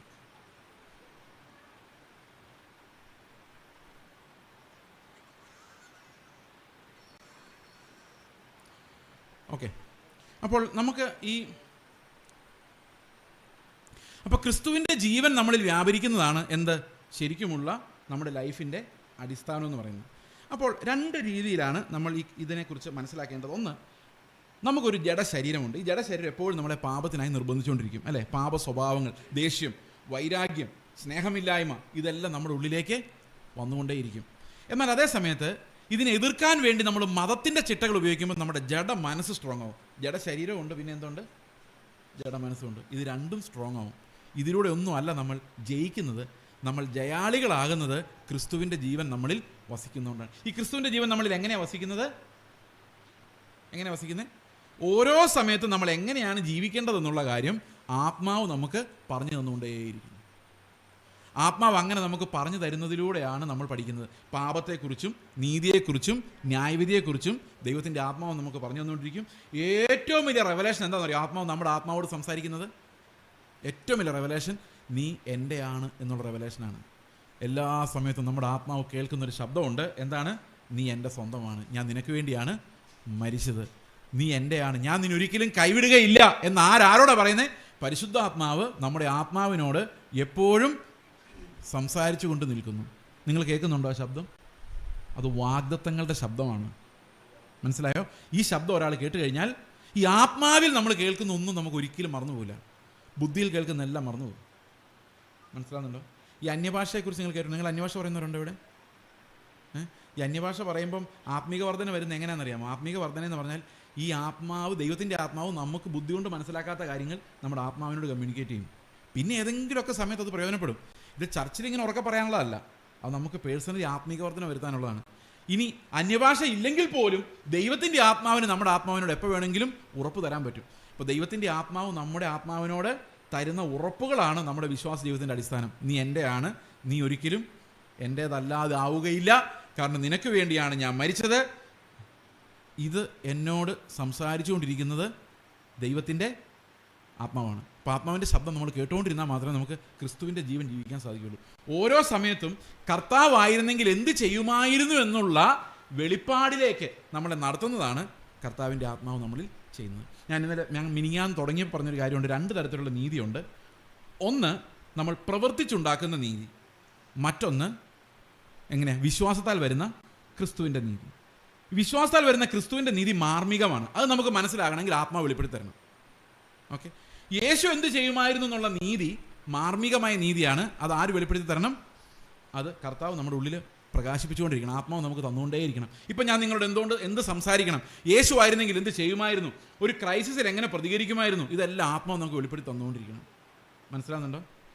അപ്പോൾ 2 തരം ടീച്ചേഴ്സ് നമുക്ക് ഉണ്ടായിരിക്കണം. ഒന്ന് വചനം, ഞാൻ നിങ്ങളുടെ ഒന്ന് വചനം മാത്രമേ പ്രസംഗിക്കുകയുള്ളൂ. എന്നാൽ ആത്മാവ് നിങ്ങളുടെ ഉള്ളിലുണ്ടെങ്കിൽ ക്രിസ്തുവിൻ്റെ സ്വഭാവം ആത്മാവ് നിങ്ങളുടെ ഉള്ളിലേക്ക് പകർന്നു തന്നുകൊണ്ടേയിരിക്കണം. മനസ്സിലാവുന്നുണ്ടോ ഞാൻ പറയുന്നത്? അപ്പോൾ ഓരോ ദിവസവും ആത്മനിറവിൽ നടക്കുമ്പോഴാണ് നമ്മൾ നല്ല മക്കളും നല്ല മാതാപിതാക്കളും നല്ല വിശ്വാസികളും നല്ല സഹോദരങ്ങളും ഒക്കെ ആയി മാറുന്നത്. മനസ്സിലാവുന്നുണ്ടോ? ഓക്കെ, അപ്പോൾ ഇങ്ങനെ നമ്മൾ മാറണമെങ്കിൽ എന്താണ് ഈ സഭയായി കൂടി വരേണ്ടതിൻ്റെ ആവശ്യം എന്താണെന്ന് ഞാൻ നേരത്തെ നിങ്ങളോട് പറഞ്ഞല്ലോ, മതത്തിൻ്റെ ആവശ്യമില്ലെന്ന്. ഓർമ്മയുണ്ടോ? അപ്പം മതത്തിൻ്റെ ആവശ്യമില്ല, എന്നാലും നമ്മൾ സഭയായി കൂടി വരുന്നത് എന്തുകൊണ്ടാണ് സഭ ആരാധനകളെ ഉദാസീനമായി വിചാരിക്കരുത് എന്ന് പറയാനുള്ള കാരണം എന്താണ്? അങ്ങനെ പറഞ്ഞിട്ടുണ്ടോ ബൈബിളിൽ? ഉണ്ട്. അതെന്തിനാണ് പറഞ്ഞേക്കുന്നത് നോക്കിയേ. എബ്രായ ലേഖനം 10-ാം അധ്യായത്തിലാണ് ഇത് പറഞ്ഞിരിക്കുന്നത്. 10-ാം അധ്യായത്തിൻ്റെ 23-ാം വാക്യം നോക്കിയേ. പ്രത്യാശയുടെ സ്വീകാരം നാം മുറുകെ പിടിച്ചുകൊള്ളുക, വാഗ്ദത്തം ചെയ്തവൻ വിശ്വസ്തനല്ലോ. ചിലർ ചെയ്യുന്നത് പോലെ നമ്മുടെ സഭായോഗങ്ങളെ ഉപേക്ഷിച്ച് വിചാരിക്കാതെ എന്ത് ചെയ്യണം? തമ്മിൽ പ്രബോധിപ്പിച്ചുകൊണ്ട്. അപ്പൊ സഭയിൽ എന്തുണ്ടാകണം? തമ്മിൽ പ്രബോധിപ്പിക്കണം. എന്തിനു വേണ്ടിയാ തമ്മിൽ പ്രബോധിപ്പിക്കണ്ടേ? അതിന് മുകളിലോട്ടുള്ള കാര്യം അത് വേണം. അതിൻ്റെ കൂടെ ഇത്ര നേരം നമ്മൾ വായിച്ചത് എന്താ? 23-ാം വാക്യം, പ്രത്യാശയുടെ സ്വീകാരം നാം മുറുകെ പിടിച്ചുകൊള്ളുക. അടുത്തത്, വാഗ്ദത്തം ചെയ്തവൻ വിശ്വസ്തനല്ലോ. അപ്പം നമ്മൾ അങ്ങോട്ടും ഇങ്ങോട്ടും എന്താ പ്രബോധിപ്പിക്കണ്ടേ? പ്രത്യാശ കൈവിടല്ലേ മക്കളെ. പ്രത്യാശ കൈവിട്ട് എന്നാ സംഭവിക്കും? ദുർമനസാക്ഷി ഉണ്ടോ? എന്താ ദുർമനസാക്ഷി? പാസ്റ്ററെ ഞാൻ സ്വർഗത്തിൽ പോകുമോ പാസ്റ്ററെ? ഒരാൾ എന്നോട് ചോദിച്ചു. ഞാൻ പറഞ്ഞു, എന്താ സംശയം? ഞാൻ ഇന്നലെ എൻ്റെ മക്കളോട് ഒത്തിരി ചൂടായി, ദേഷ്യപ്പെട്ട് സംസാരിച്ചു. ഞാൻ സ്വർഗത്തിൽ പോവോ അവരെ? നിങ്ങൾ പറ, പോവോ ഇല്ലയോ? ഇല്ലയെന്ന് കൊച്ചു പറഞ്ഞോ? ആരും ഇല്ലയെന്ന് പറഞ്ഞാൽ എനിക്ക് തോന്നി. പോവോ? പ്രിയ സഹോദരങ്ങളെ, നമ്മൾ അങ്ങനെ ചൂടായി എന്ന് പറഞ്ഞിട്ട് കാര്യമില്ല. അതിനേക്കാളും ഗുരുത്തക്കേട് നമ്മുടെ ഉള്ളിൽ അപ്പോഴും ഉണ്ട്, ഇല്ലേ? നമ്മൾ പ്രവർത്തിച്ചില്ലെങ്കിൽ പോലും നമ്മുടെ ഉള്ളിൽ എന്തുണ്ട്? നിങ്ങൾ മിണ്ടുന്നില്ല. ശരി, ഞാൻ ചൂടായില്ല, സ്വർഗത്തിൽ പോവോ? ചൂടായി, സ്വർഗത്തിൽ പോവോ? എന്തെങ്കിലും വ്യത്യാസം വന്നോ? എൻ്റെ ഉള്ളിൽ ഇങ്ങനെ കിടക്കുക, ഞാൻ കടിച്ചു പിടിച്ച് ചൂടായില്ല, സ്വർഗത്തിൽ കൊണ്ടുപോകാൻ കൊള്ളാം എന്നെ? കൊള്ളുകയല്ല. ദേഷ്യപ്പെട്ടു, ഡിസ്ക്വാളിഫൈഡ്. ദേഷ്യപ്പെട്ടില്ല, ക്വാളിഫൈഡ്. അങ്ങനെ വരുമോ? അങ്ങനെ വരികയല്ല. അതിൻ്റെ കാരണം എന്താണെന്നറിയോ? ഈ പാപം എന്ന് പറയുന്നത് ഈ ദേഷ്യപ്പെട്ടതല്ല. പാപം എവിടെ കിടക്കുന്നേ? ചിന്തകളിൽ പോലും അല്ല. പാപം കിടക്കുന്നത് എവിടെയാ? എവിടെ നിന്നാണ് ഇത് വന്നത്? എൻ്റെ പ്രകൃതത്തിൽ നിന്നാണ് വന്നത്. സമ്മതിച്ചോ? മനസ്സിലാവുന്നുണ്ടോ ഞാൻ പറയുന്നത്? അപ്പോൾ ദൈവം ക്ഷമിക്കണമെങ്കിൽ എവിടെ നിന്ന് ക്ഷമിക്കണം? എൻ്റെ പ്രകൃതത്തോട് ക്ഷമിക്കണം, അല്ലേ? അതിനെ തകർക്കണം. ക്രൂശിൽ എന്ത് ചെയ്യണം? എൻ്റെ പ്രകൃതത്തെ തകർത്തില്ലെങ്കിൽ, എൻ്റെ നേച്ചറിനെ തകർത്തില്ലെങ്കിൽ എനിക്ക് രക്ഷപ്പെടാൻ പറ്റത്തില്ല. അപ്പോൾ ക്രൂശിൽ എന്താ ശരിക്കും സംഭവിച്ചിരിക്കുന്നത്? എൻ്റെ പ്രകൃതത്തെ കർത്താവ് തകർത്ത് കളഞ്ഞു. എത്ര പേര് വിശ്വസിക്കുന്നുണ്ടത്? ഐ ഡൈഡ് എന്ന് പറഞ്ഞു കഴിഞ്ഞാൽ അർത്ഥം എന്നാ? എൻ്റെ പഴയ മനുഷ്യൻ മരിച്ചു. എൻ്റെ പഴയ മനുഷ്യൻ മരിച്ചു എന്നാണ് അതിൻ്റെ അർത്ഥം. ഓക്കെ, അപ്പോൾ ഈ പഴയ മനുഷ്യൻ്റെ മരണമാണ് ശരിക്കും നമ്മുടെ മാനസാന്തരം. നിങ്ങൾ പഴയ മനുഷ്യൻ, ആ പഴയ പാപത്തിൻ്റെ നേച്ചർ മരിച്ചു എന്ന് വിശ്വസിക്കുമ്പോൾ എന്താ സംഭവിച്ചിരിക്കുന്നത്?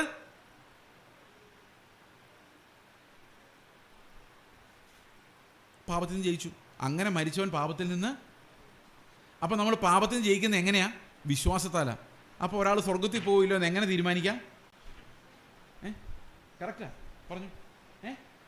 വിശ്വാസത്താൽ തീരുമാനിക്കാം. Very good, fine, wonderful. അപ്പോൾ ഒരാളുടെ വിശ്വാസമാണ് അവൻ രക്ഷപ്പെടുവോ ഇല്ലയോ എന്നുള്ളത് തീരുമാനിക്കുന്നത്. എന്താ വിശ്വാസം? വിശ്വാസം എന്ന് പറഞ്ഞാൽ എന്താ? ആശിക്കുന്നതിനോടൊപ്പം വിശ്വാസ ജീവിതം എന്ന് പറഞ്ഞാൽ എന്താ? റിവിഷനാ, ആദ്യ ദിവസം പറഞ്ഞ വിശ്വാസ ജീവിതം എന്ന് പറഞ്ഞാൽ എന്താ?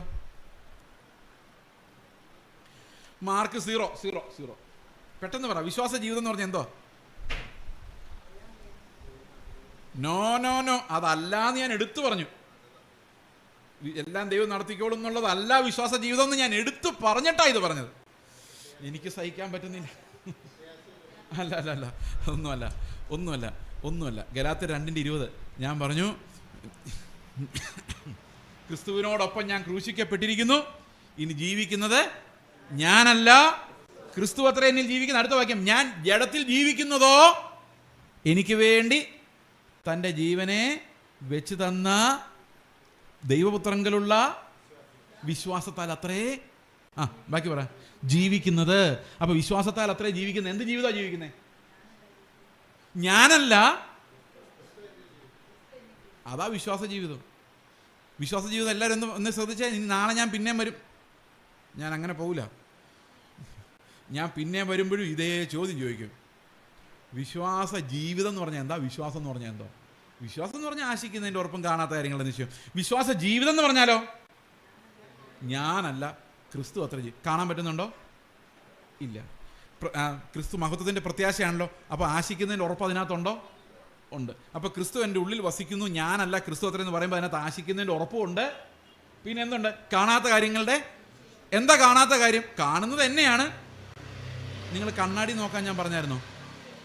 എന്ത് കാര്യമായിട്ട് പറഞ്ഞല്ലേ, മറന്നുപോയല്ലേ, കഷ്ടമായി പോയി. ഓക്കെ, ഒരു മിനിറ്റ്. അപ്പോൾ വിശ്വാസ ജീവിതം എന്ന് പറയുന്നത്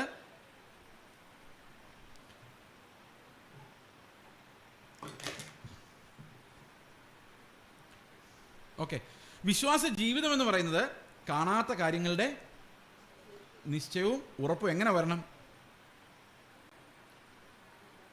ഞാനല്ല ക്രിസ്തു അത്രയെന്ന ഉപദേശത്തിൽ നിന്ന് വരണം. ഓക്കെ, നമുക്കൊരു വാക്യം വായിക്കാം.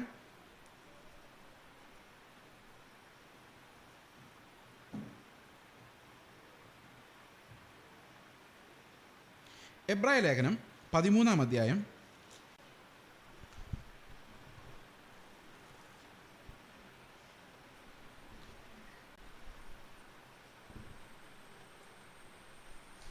എബ്രായ ലേഖനം 13-ാം അധ്യായം 1 മുതലുള്ള വാക്യങ്ങൾ നമുക്ക് വായിക്കാം. ഞാൻ വായിക്കാം. ഇതെന്തിനാണ് ഇവിടെ എഴുതിയിരിക്കുന്നതെന്ന് ചോദിച്ചു കഴിഞ്ഞാൽ,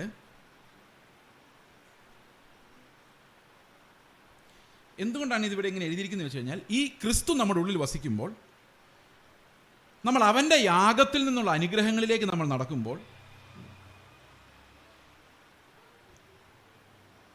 നമുക്ക് എങ്ങനെയുള്ളൊരു ലൈഫാണ് ഉണ്ടാകുന്നത് എന്ന് നമ്മളെ പഠിപ്പിക്കാൻ വേണ്ടിയാണ് ഈ 13-ാം അധ്യായം എഴുതിയിരിക്കുന്നത്.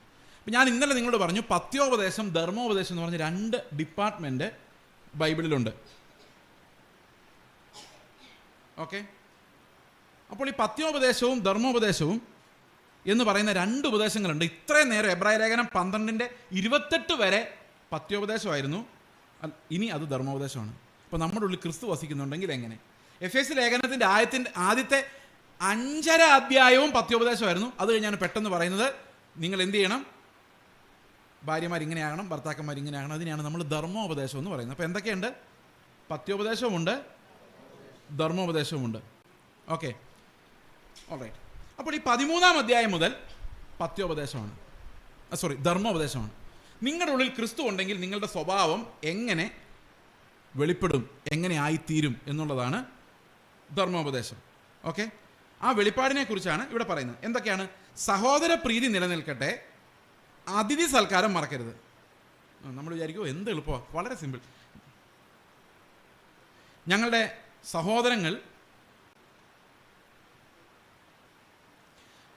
സഹോദരങ്ങൾ എല്ലാവരും ഞങ്ങൾക്ക് സ്നേഹമാണല്ലേ. അപ്പോൾ സഹോദരന്മാരിൽ എന്തുണ്ടാകണം? സഹോദരന്മാരിൽ ഏത് പള്ളിയിലാണ് പോകുന്നത്? അപ്പോൾ നമ്മുടെ സഹോദരപ്രീതി കൂടി എന്ത് സംഭവിക്കും? ഈ സഹോദരന്മാർക്ക് ഇഷ്ടമുള്ളത് മാത്രമേ നമ്മൾ ചെയ്യുള്ളൂ അല്ലേ. പക്ഷെ സഹോദരപ്രീതി നിലനിൽക്കട്ടെ, പക്ഷെ അതിന് മുകളിൽ എന്ത് വേണം?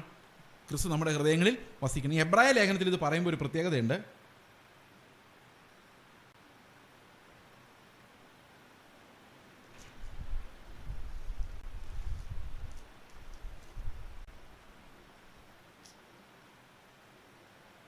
ഇതൊരു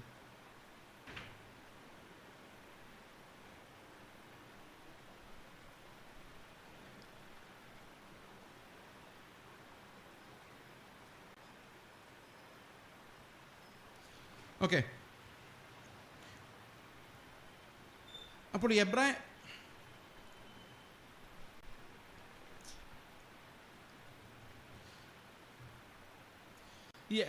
ലേഖനം 1-ാം അധ്യായത്തിൻ്റെ 13-ാം അധ്യായത്തിൻ്റെ 1-ാം വാക്യം നമ്മൾ വായിക്കുമ്പോൾ അവിടെ എഴുതിയിരിക്കുന്നത് ഇങ്ങനെയാണ്: സഹോദരപ്രീതി നിലനിൽക്കട്ടെ, അതിഥി സൽക്കാരം മറക്കരുത്.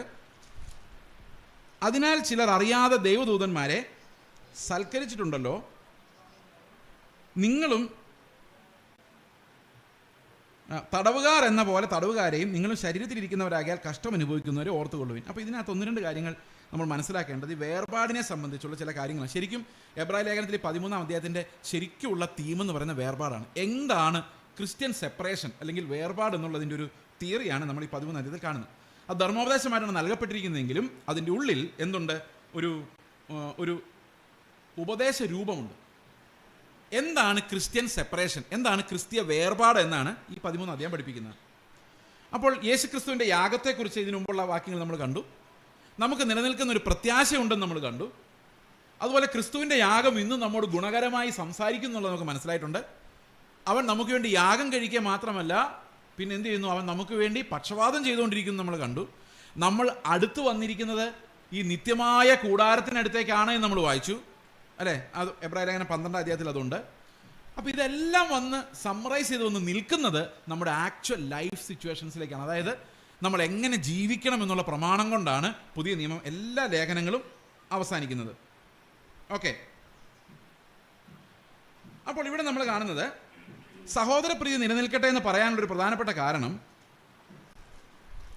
ഈ എബ്രായ ലേഖനത്തിലെ ഒരു പ്രധാനപ്പെട്ട പ്രലോഭനം എന്ന് പറയുന്നത് സഹോദരങ്ങളല്ല യഹൂദന്മാരാന്നുള്ളതാണ്. അതായത് എബ്രായ വിശ്വാസികളാണല്ലോ. അപ്പോൾ അവരുടെ സഹോദരന്മാരല്ല എവിടെയാണ് ഉള്ളത്? യഹൂദ മതത്തിലുള്ളത്. അപ്പോൾ യഹൂദ മതത്തിനുള്ള ഭയങ്കരമായ പ്രഷർ ആരുടെ മേലുണ്ട്? ഈ വിശ്വാസികളുടെ മേലുണ്ട്. അപ്പോൾ യഹൂദ മതത്തിൽ നിന്നുള്ളൊരു പ്രഷർ ഉള്ളത് കൊണ്ട് നമുക്ക് സംഭവിക്കാൻ സാധ്യതയുള്ളൊരു കാര്യമാണ് അവരോടുള്ള സ്നേഹം ഇല്ലാതെ പോകുക എന്നുള്ളത്. ഉദാഹരണത്തിന് ഇപ്പം യാക്കോബായെന്നോ ഹിന്ദുവെന്നോ ഏതെങ്കിലും മതത്തിൽ നിന്ന് വിശ്വാസം സ്വീകരിച്ച് വെള്ളോട്ട് വന്നു കഴിഞ്ഞാൽ പിന്നെ അവർക്ക് നമ്മളെ കാണുമ്പോൾ ഒരു ഇഷ്ടക്കുറവോ നാച്ചുറൽ അല്ലേ. അപ്പോൾ അവരെന്ത് ചെയ്തുകൊണ്ടിരിക്കും? നമ്മളെ തിരിച്ചു വലിക്കാൻ ശ്രമിച്ചുകൊണ്ടിരിക്കും. ശരിയാണോ ഞാൻ പറഞ്ഞത്? അല്ലേ? ശ്രമിച്ചുകൊണ്ടിരിക്കും. അപ്പോൾ നാച്ചുറലി നമ്മളോടൊരു വൈരാഗ്യം ഉണ്ടാവും. അതുപോലെ നമുക്ക് എന്ത് സംഭവിക്കാം? ഈ നമ്മളെ ഉപദ്രവിക്കുന്നവരോടും കഷ്ടപ്പെടുത്തുന്നവരോടും നമ്മുടെ ഉള്ളിലും എന്ത് സംഭവിക്കാം? ഈ പ്രീതി ഇല്ലായ്മ ഉണ്ടാകാം. ശരിയാണോ ഞാൻ പറഞ്ഞത്? എന്നാലും അവരെന്നോട് അങ്ങനെ ചെയ്തല്ലോ എന്നൊരു ചിന്ത നമ്മുടെ ഉള്ളിലേക്ക് വരും. ഇതിനെ സെൽഫ് പിറ്റിയിങ് എന്നാണ് പറയുന്നത്. നിങ്ങളെക്കുറിച്ച് ആരെങ്കിലും ദോഷമായി പറയുകയോ നിങ്ങളെ ആരെങ്കിലും ഉപദ്രവിക്കുകയോ ചെയ്തിട്ടുണ്ടെങ്കിൽ, പണ്ടുകാലത്ത് ചെയ്തിട്ടുണ്ടെങ്കിൽ, അത് നിങ്ങളുടെ ഓർമ്മയിൽ കിടന്ന് എന്ത് സംഭവിക്കും? ഈ സഹോദരപ്രീതി പോയിട്ട് നമുക്ക് ഒരു സെൽഫ് പിറ്റിയിങ് ഉണ്ടാവും. സെൽഫ് പിറ്റിയിങ് എന്ന് പറഞ്ഞാൽ എന്താ? അയ്യോ പാവം ഞാൻ ഒരു തെറ്റും ചെയ്യാത്ത എന്നെ. നിങ്ങൾക്ക് അങ്ങനെ തോന്നിയിട്ടുണ്ടോ? ഉണ്ടോ? ഒരു തെറ്റും ചെയ്യാത്ത എന്നെ അവരെന്തുമാത്രം ഉപദ്രവിക്കുന്നത്, എന്നോടൊരു പാവം തോന്നണ്ടേ? നിങ്ങൾക്കെല്ലാം പാവം തോന്നുന്നുണ്ടോ? അത് നിങ്ങൾക്ക് തോന്നാൻ വേണ്ടിയാണ് ഈ പറയുന്നത്. ആർക്ക് തോന്നാൻ വേണ്ടി? ഞാൻ പറയാണ്, എന്നെ ഒരാൾ വല്ലാതെ ഉപദ്രവിക്കുന്നുണ്ടോ, ഞാൻ നിങ്ങളോട് പറയുന്നത് എന്തിനാ? അയാൾ എന്നെ ഉപദ്രവിക്കും, പക്ഷെ നിങ്ങളുടെ കയ്യിൽ നിന്ന് എനിക്ക് എന്ത് വേണം? ഒരു അയ്യോ പാവം കേട്ടോ എന്ന് പറഞ്ഞ് കേൾക്കാൻ എന്ത് രസമല്ല? അങ്ങനെ കേൾക്കാൻ രസമാണോ? ഇതിനെയാണ് സെൽഫ് പിറ്റിയിങ് എന്ന് പറഞ്ഞത്. ഇപ്പോൾ സെൽഫ് പിറ്റിയിങ് നമ്മുടെ ഉള്ളിലുണ്ടായാലും എന്ത് സംഭവിക്കും?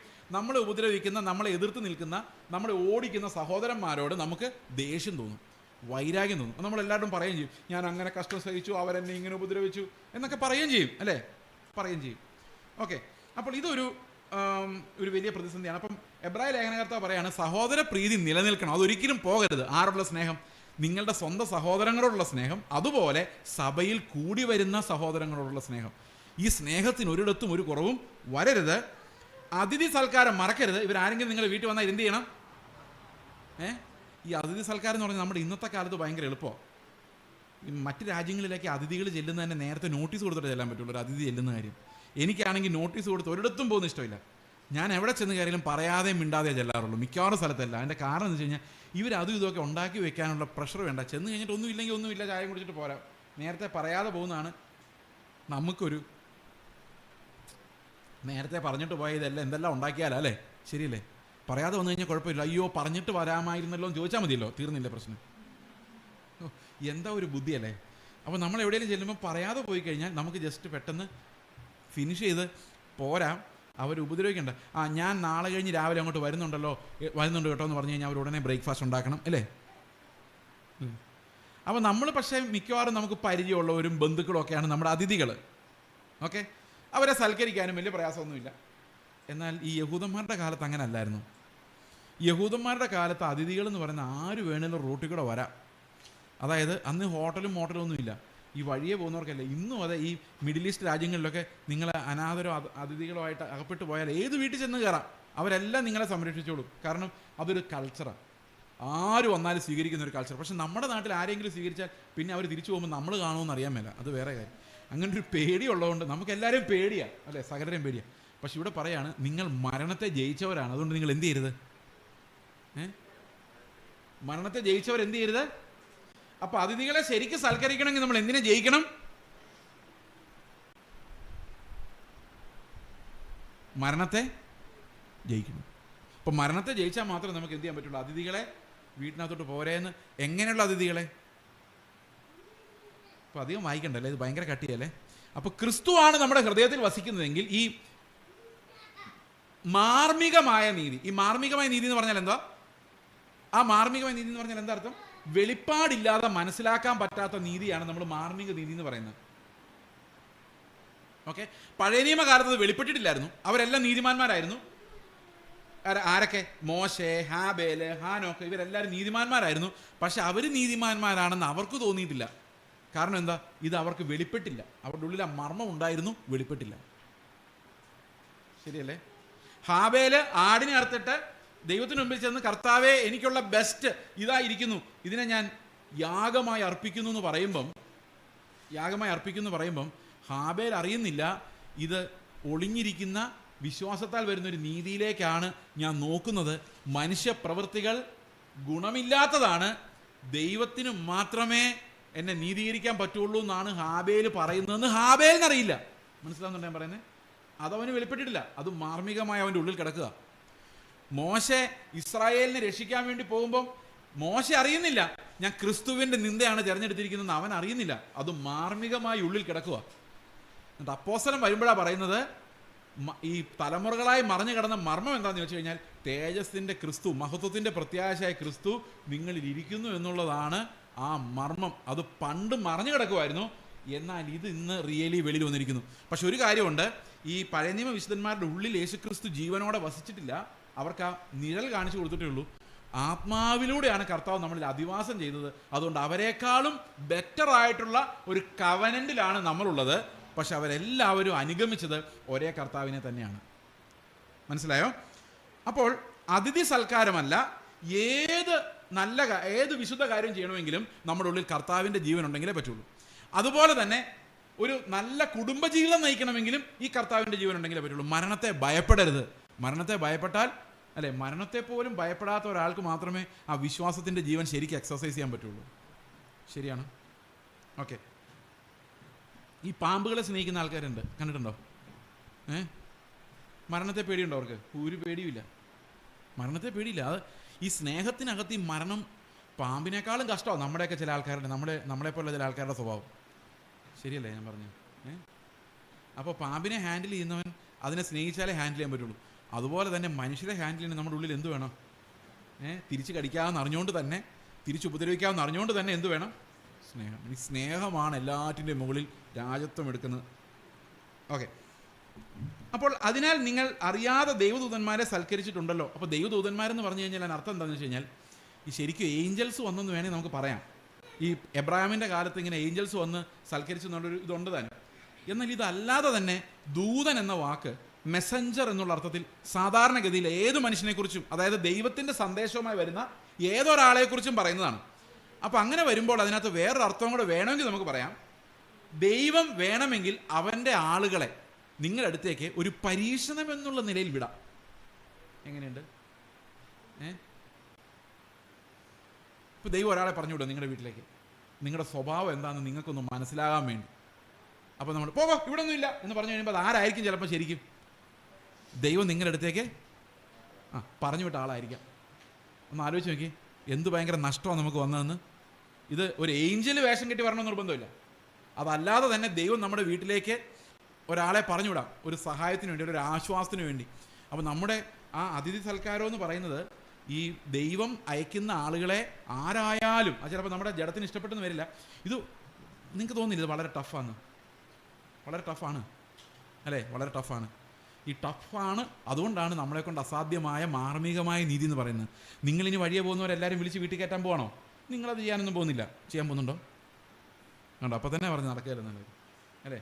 പക്ഷേ ഈ ക്രിസ്തു നമ്മുടെ ഉള്ളിൽ വരുമ്പോൾ നമ്മുടെ സ്വഭാവം അങ്ങോട്ട് പോയിക്കൊണ്ടിരിക്കും. ഇനി നാളെ ഒരുത്തം വന്നിട്ട് എന്തെങ്കിലും പറ്റിച്ചിട്ട് പോയാലും നമുക്ക് വിഷമമൊന്നും തോന്നില്ല. കാരണം എന്താ നമ്മുടെ ഉള്ളിൽ ആരാ ഉള്ളത്? ഈ നീതി എന്ന് പറഞ്ഞാൽ നമ്മൾ അന്വേഷിച്ച് നടന്ന് ചെയ്യുന്നതുമല്ല. ഇങ്ങ് പോരാ കേട്ടോ, എൻ്റെ വീട്ടിൽ പോരാ കേട്ടോ എന്ന് പറഞ്ഞ് വിളിച്ച് കയറ്റി അടിമേടിക്കുന്നതല്ല ഈ പരിപാടി. ദൈവം അതൊക്കെ തക്ക സമയത്ത് നമുക്ക് തന്നോളും. അപ്പോൾ അത് മാത്രമല്ല, വിവാഹത്തെക്കുറിച്ച് പറയുന്നുണ്ട്. അതൊക്കെ നമുക്ക് ഈ ഒരു അവസരത്തിൽ അത് നമ്മുടെ കുടുംബജീവിതവുമായിട്ട് ബന്ധപ്പെട്ട് അത് വളരെ പ്രധാനമാണ്.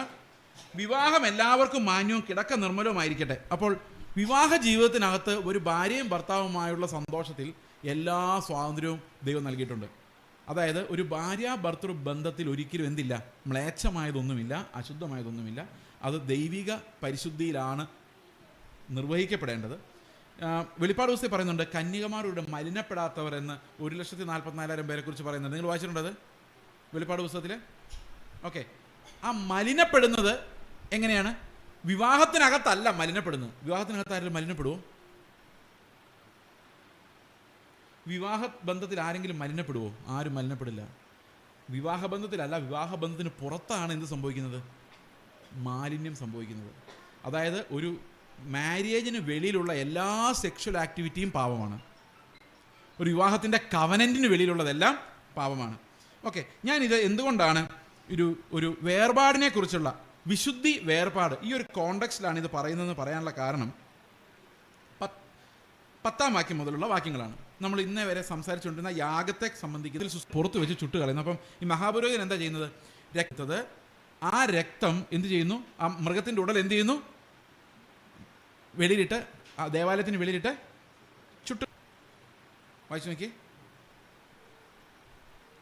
അങ്ങനെ യേശു സ്വന്തം രക്തത്താൽ ജനത്തെ വിശുദ്ധീകരിക്കേണ്ടതിന് നഗരവാതിലിന് പുറത്ത് വെച്ച്, അപ്പോൾ ശരീരം നഗരവാതിലിന് പുറത്ത് സഫർ ചെയ്യുന്നു. നമ്മൾ നോക്കുമ്പോൾ രക്തം അവിടെയാണ് അർപ്പിക്കപ്പെട്ടത്. എവിടെ അർപ്പിക്കപ്പെട്ടത്? നഗരത്തിനകത്താണോ പുറത്താണോ? പുറത്താണ് അർപ്പിക്കപ്പെട്ടത് അല്ലേ? ശരീരം എവിടെ നുറുക്കപ്പെട്ടത്? നഗരത്തിനകത്താണോ പുറത്താണോ? പുറത്താണല്ലേ? ഓക്കെ. അപ്പോൾ പക്ഷെ രക്തവും ശരീരവും ശരിക്കും അർപ്പിക്കപ്പെട്ടത് എവിടെയാ? എവിടെ പറഞ്ഞേക്കുന്നേ? ആ നിത്യ കൂടാരത്തിലാണ് ഇത് രണ്ടും അർപ്പിക്കപ്പെട്ടത്. മനസ്സിലായോ? ഈ ശരീര രക്തങ്ങൾ എവിടെ ഓഫർ ചെയ്യപ്പെട്ടത്? നിത്യ കൂടാരത്തിലാണ്.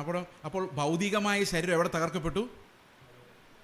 ഈ മണ്ണിൽ നഗരവാതിലിന് വെളിയിൽ തകർക്കപ്പെട്ടു. അപ്പോൾ നമ്മുടെ അവസ്ഥ എന്താന്ന് നോക്കിയേ. അടുത്ത വാക്യം, ആകയാൽ നാം അവൻ്റെ നിന്ദ ചുമന്നുകൊണ്ട് എങ്ങോട്ട് വരണം?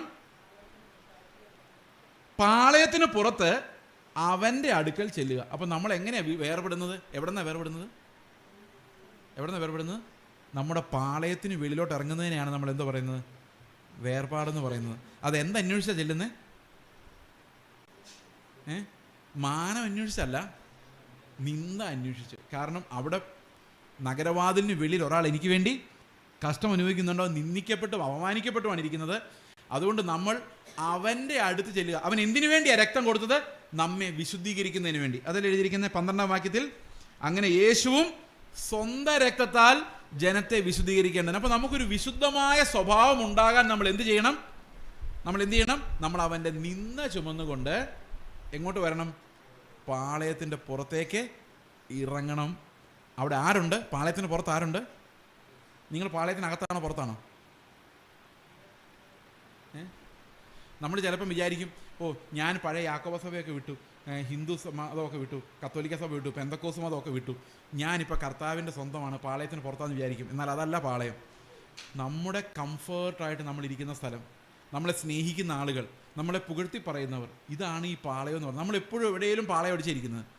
ഇനി അവിടെയും നമ്മൾ വിശുദ്ധീകരിക്കപ്പെടണമെങ്കിൽ എന്ത് സംഭവിക്കണം? ഇവരുടെ നിന്ദ ഞാൻ റിസ്ക് ചെയ്യണം. ഞാൻ എവിടെയാണോ ഇരിക്കുന്നത് ആ കംഫേർട്ട് ലെവൽ റിസ്ക് ചെയ്യാൻ എനിക്ക് പറ്റണം. ആ നിന്ദ ഞാൻ ചുമക്കണം. അപ്പോൾ സ്നേഹത്തിനൊരു കുറവുണ്ടാകരുത്, അല്ലേ? സ്നേഹിച്ചുകൊണ്ട് നിന്ന ഏൽക്കാൻ നമ്മളെ സഹായിക്കണേ. നമ്മൾ ആരെടുത്ത് ചെല്ലണം? ക്രിസ്തുവിൻ്റെ അടുത്തേക്ക് ചെല്ലണം. അപ്പോൾ ആരാ നമ്മളെ നിന്ദിക്കുന്നത്? ഈ ലോകം നമ്മളെ നിന്ദിക്കും, സാരമില്ല. നമുക്ക് ആ പ്രീതിക്ക് ഒരു കുറവുമില്ല, നമുക്കൊരു സ്നേഹത്തിനും കുറവില്ല. ഭാര്യയോടായാലും ഭർത്താവിനോടായാലും മക്കളായാലും ഇതെല്ലാം ഒരേ പ്രിൻസിപ്പിൾ തന്നെയാണ്. നമുക്ക് സ്നേഹത്തിനൊരു കുറവുമില്ല. അവർ നിന്ദിക്കുമ്പോൾ നമ്മൾ എന്ത് ചെയ്യുന്നു? അവർ നിന്ദിക്കുകയാണെങ്കിൽ നമ്മൾ എന്ത് ചെയ്യും? നമ്മൾ പാളയത്തിന് പുറത്ത് ആരുടെ അടുത്താണ്? ക്രിസ്തുവിൻ്റെ അടുത്ത്. അതുപോലെ നിന്ദിക്കപ്പെട്ട ഒരു കർത്താവിൻ്റെ അടുത്ത് നമ്മൾ ഇന്ന് നിൽക്കുക. അപ്പോഴും നമ്മുടെ ഹൃദയത്തിൽ വസിക്കുന്ന ക്രിസ്തുവാണ് ഈ ആളുകളോടെല്ലാം സംസാരിക്കുന്നത്. മനസ്സിലാവുന്നുണ്ടോ ഞാൻ പറയുന്നത്? അപ്പോൾ ശരിക്കുമുള്ള വേർപാടെന്ന് പറയുന്നത് നമ്മൾ എവിടെ ജീവിക്കുന്നോ അവിടെ സത്യത്തിന് വേണ്ടി സാക്ഷിയാവുകയും ആ പാളയത്തിന് വെളിയിലേക്ക് നമുക്ക് കംഫേർട്ട് തരുന്ന പാളയത്തിന് വെളിയിലേക്ക് സത്യത്തിലും ആത്മാവിലും അവനെ നമസ്കരിക്കാൻ വേണ്ടി. ഞാൻ കുറേ ആൾക്കാരെ കണ്ടിട്ടുണ്ട്, വിശ്വാസത്തിൻ്റെ പേരിൽ ഒരു കുടുംബജീവിതമൊക്കെ തകർത്തിട്ട് ഇറങ്ങിപ്പോകും. വിശ്വാസത്തിന് വേണ്ടി നിൽക്കണം, പക്ഷേ സ്നേഹമില്ലാതാകരുത്. ആ കുടുംബത്തിൽ എന്തില്ലാതാകരുത്? സ്നേഹമില്ല. നിങ്ങൾക്കാണ് വിശ്വാസമെങ്കിൽ നിങ്ങളായിരിക്കണം കൂടുതൽ സ്നേഹം കാണിക്കുന്നത്. അതാണ് യേശുവിൻ്റെ യഥാർത്ഥ സാക്ഷ്യം. അപ്പോൾ അവിടെ നിന്ദ ഉണ്ടാകും, പരിഹാസം ഉണ്ടാകും, ഉപദ്രവം ഉണ്ടാകും, ബട്ട് സ്റ്റിൽ ലവ് ആണ് ഇതിൻ്റെ എല്ലാം മുകളിൽ. ഏത് മതത്തിൻ്റെ മുകളിലും നിലനിൽക്കുന്ന രാജത്വം എടുക്കുന്നത് കർത്താവിൻ്റെ ക്യാരക്ടറാണ്, അത് അവൻ്റെ സ്നേഹമാണ്. അടുത്ത വാക്യത്തിൽ പറയുകയാണ്, ഇവിടെ നമുക്ക് നിലനിൽക്കുന്ന നഗരമില്ലല്ലോ, വരുവാനുള്ളത് അത്രേ നാം അന്വേഷിക്കുന്നത്. അപ്പോൾ ഇവിടെ നമുക്ക് നിന്ദയും പരിഹാസവും കഷ്ടതയും എല്ലാം ഉണ്ട്. പക്ഷെ നമ്മൾ അന്വേഷിക്കുന്നതൊന്നും ഇവിടുത്തെ ഒരു സെറ്റിൽമെൻ്റ് അല്ല. നമ്മൾ അന്വേഷിക്കുന്നതെല്ലാം സ്വർഗത്തിലെ നിത്യമായ വാസമാണ്, ആ പ്രത്യാശയാണ്. എത്ര പേർക്ക് വിശ്വാസത്തിൻ്റെ ഉറപ്പ് ലഭിക്കുന്നുണ്ട്? ധൈര്യം ലഭിക്കുന്നുണ്ട്?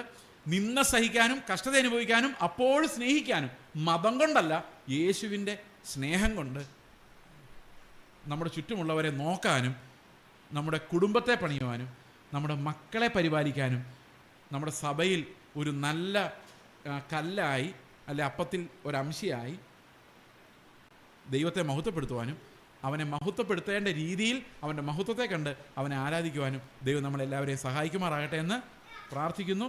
ദൈവം നിങ്ങളെ സഹായിക്കട്ടെ. നമുക്കൊരു നിമിഷം പ്രാർത്ഥിക്കാം. ഞങ്ങളുടെ സ്വർഗസ്ഥ പിതാവേ, നന്ദിയോടെ ഞങ്ങളങ്ങെ മഹത്വപ്പെടുത്തുന്നു. അവിടുത്തെ കൃപയ്ക്കായി സ്തോത്രം ചെയ്യുന്നു. ഞങ്ങളെ വീണ്ടെടുത്ത ആ ദൈവകൃപയെ ഓർത്ത് ഞങ്ങൾ നന്ദി പറയുന്നു. കർത്താവെ, ഞങ്ങളിൽ തന്നിരിക്കുന്ന എല്ലാ സ്വർഗീയ അനുഗ്രഹങ്ങൾക്കായിട്ടും സ്തോത്രം. കർത്താവെ, അങ്ങ് ജീവിച്ച ആ ലൈഫിലേക്ക്, കർത്താവെ, ആ ഒരു സെപ്പറേഷനിലേക്ക്, മറ്റുള്ളവരെ പോലെ അല്ലാത്ത കർത്താവെ, അങ്ങ് ഞങ്ങൾക്ക് വെച്ചിരിക്കുന്ന ആ ജീവൻ്റെ ഇടുക്കു വഴികളിലൂടെ സന്തോഷത്തോടെ നിന്ദ ചുമന്നുകൊണ്ട് കർത്താവെ അങ്ങനെ അടുത്ത് വരുവാൻ ഞങ്ങളെ സഹായിക്കണമേ. ദൈവകൃപയ്ക്കായി ഞങ്ങൾ നന്ദി പറയുന്നു.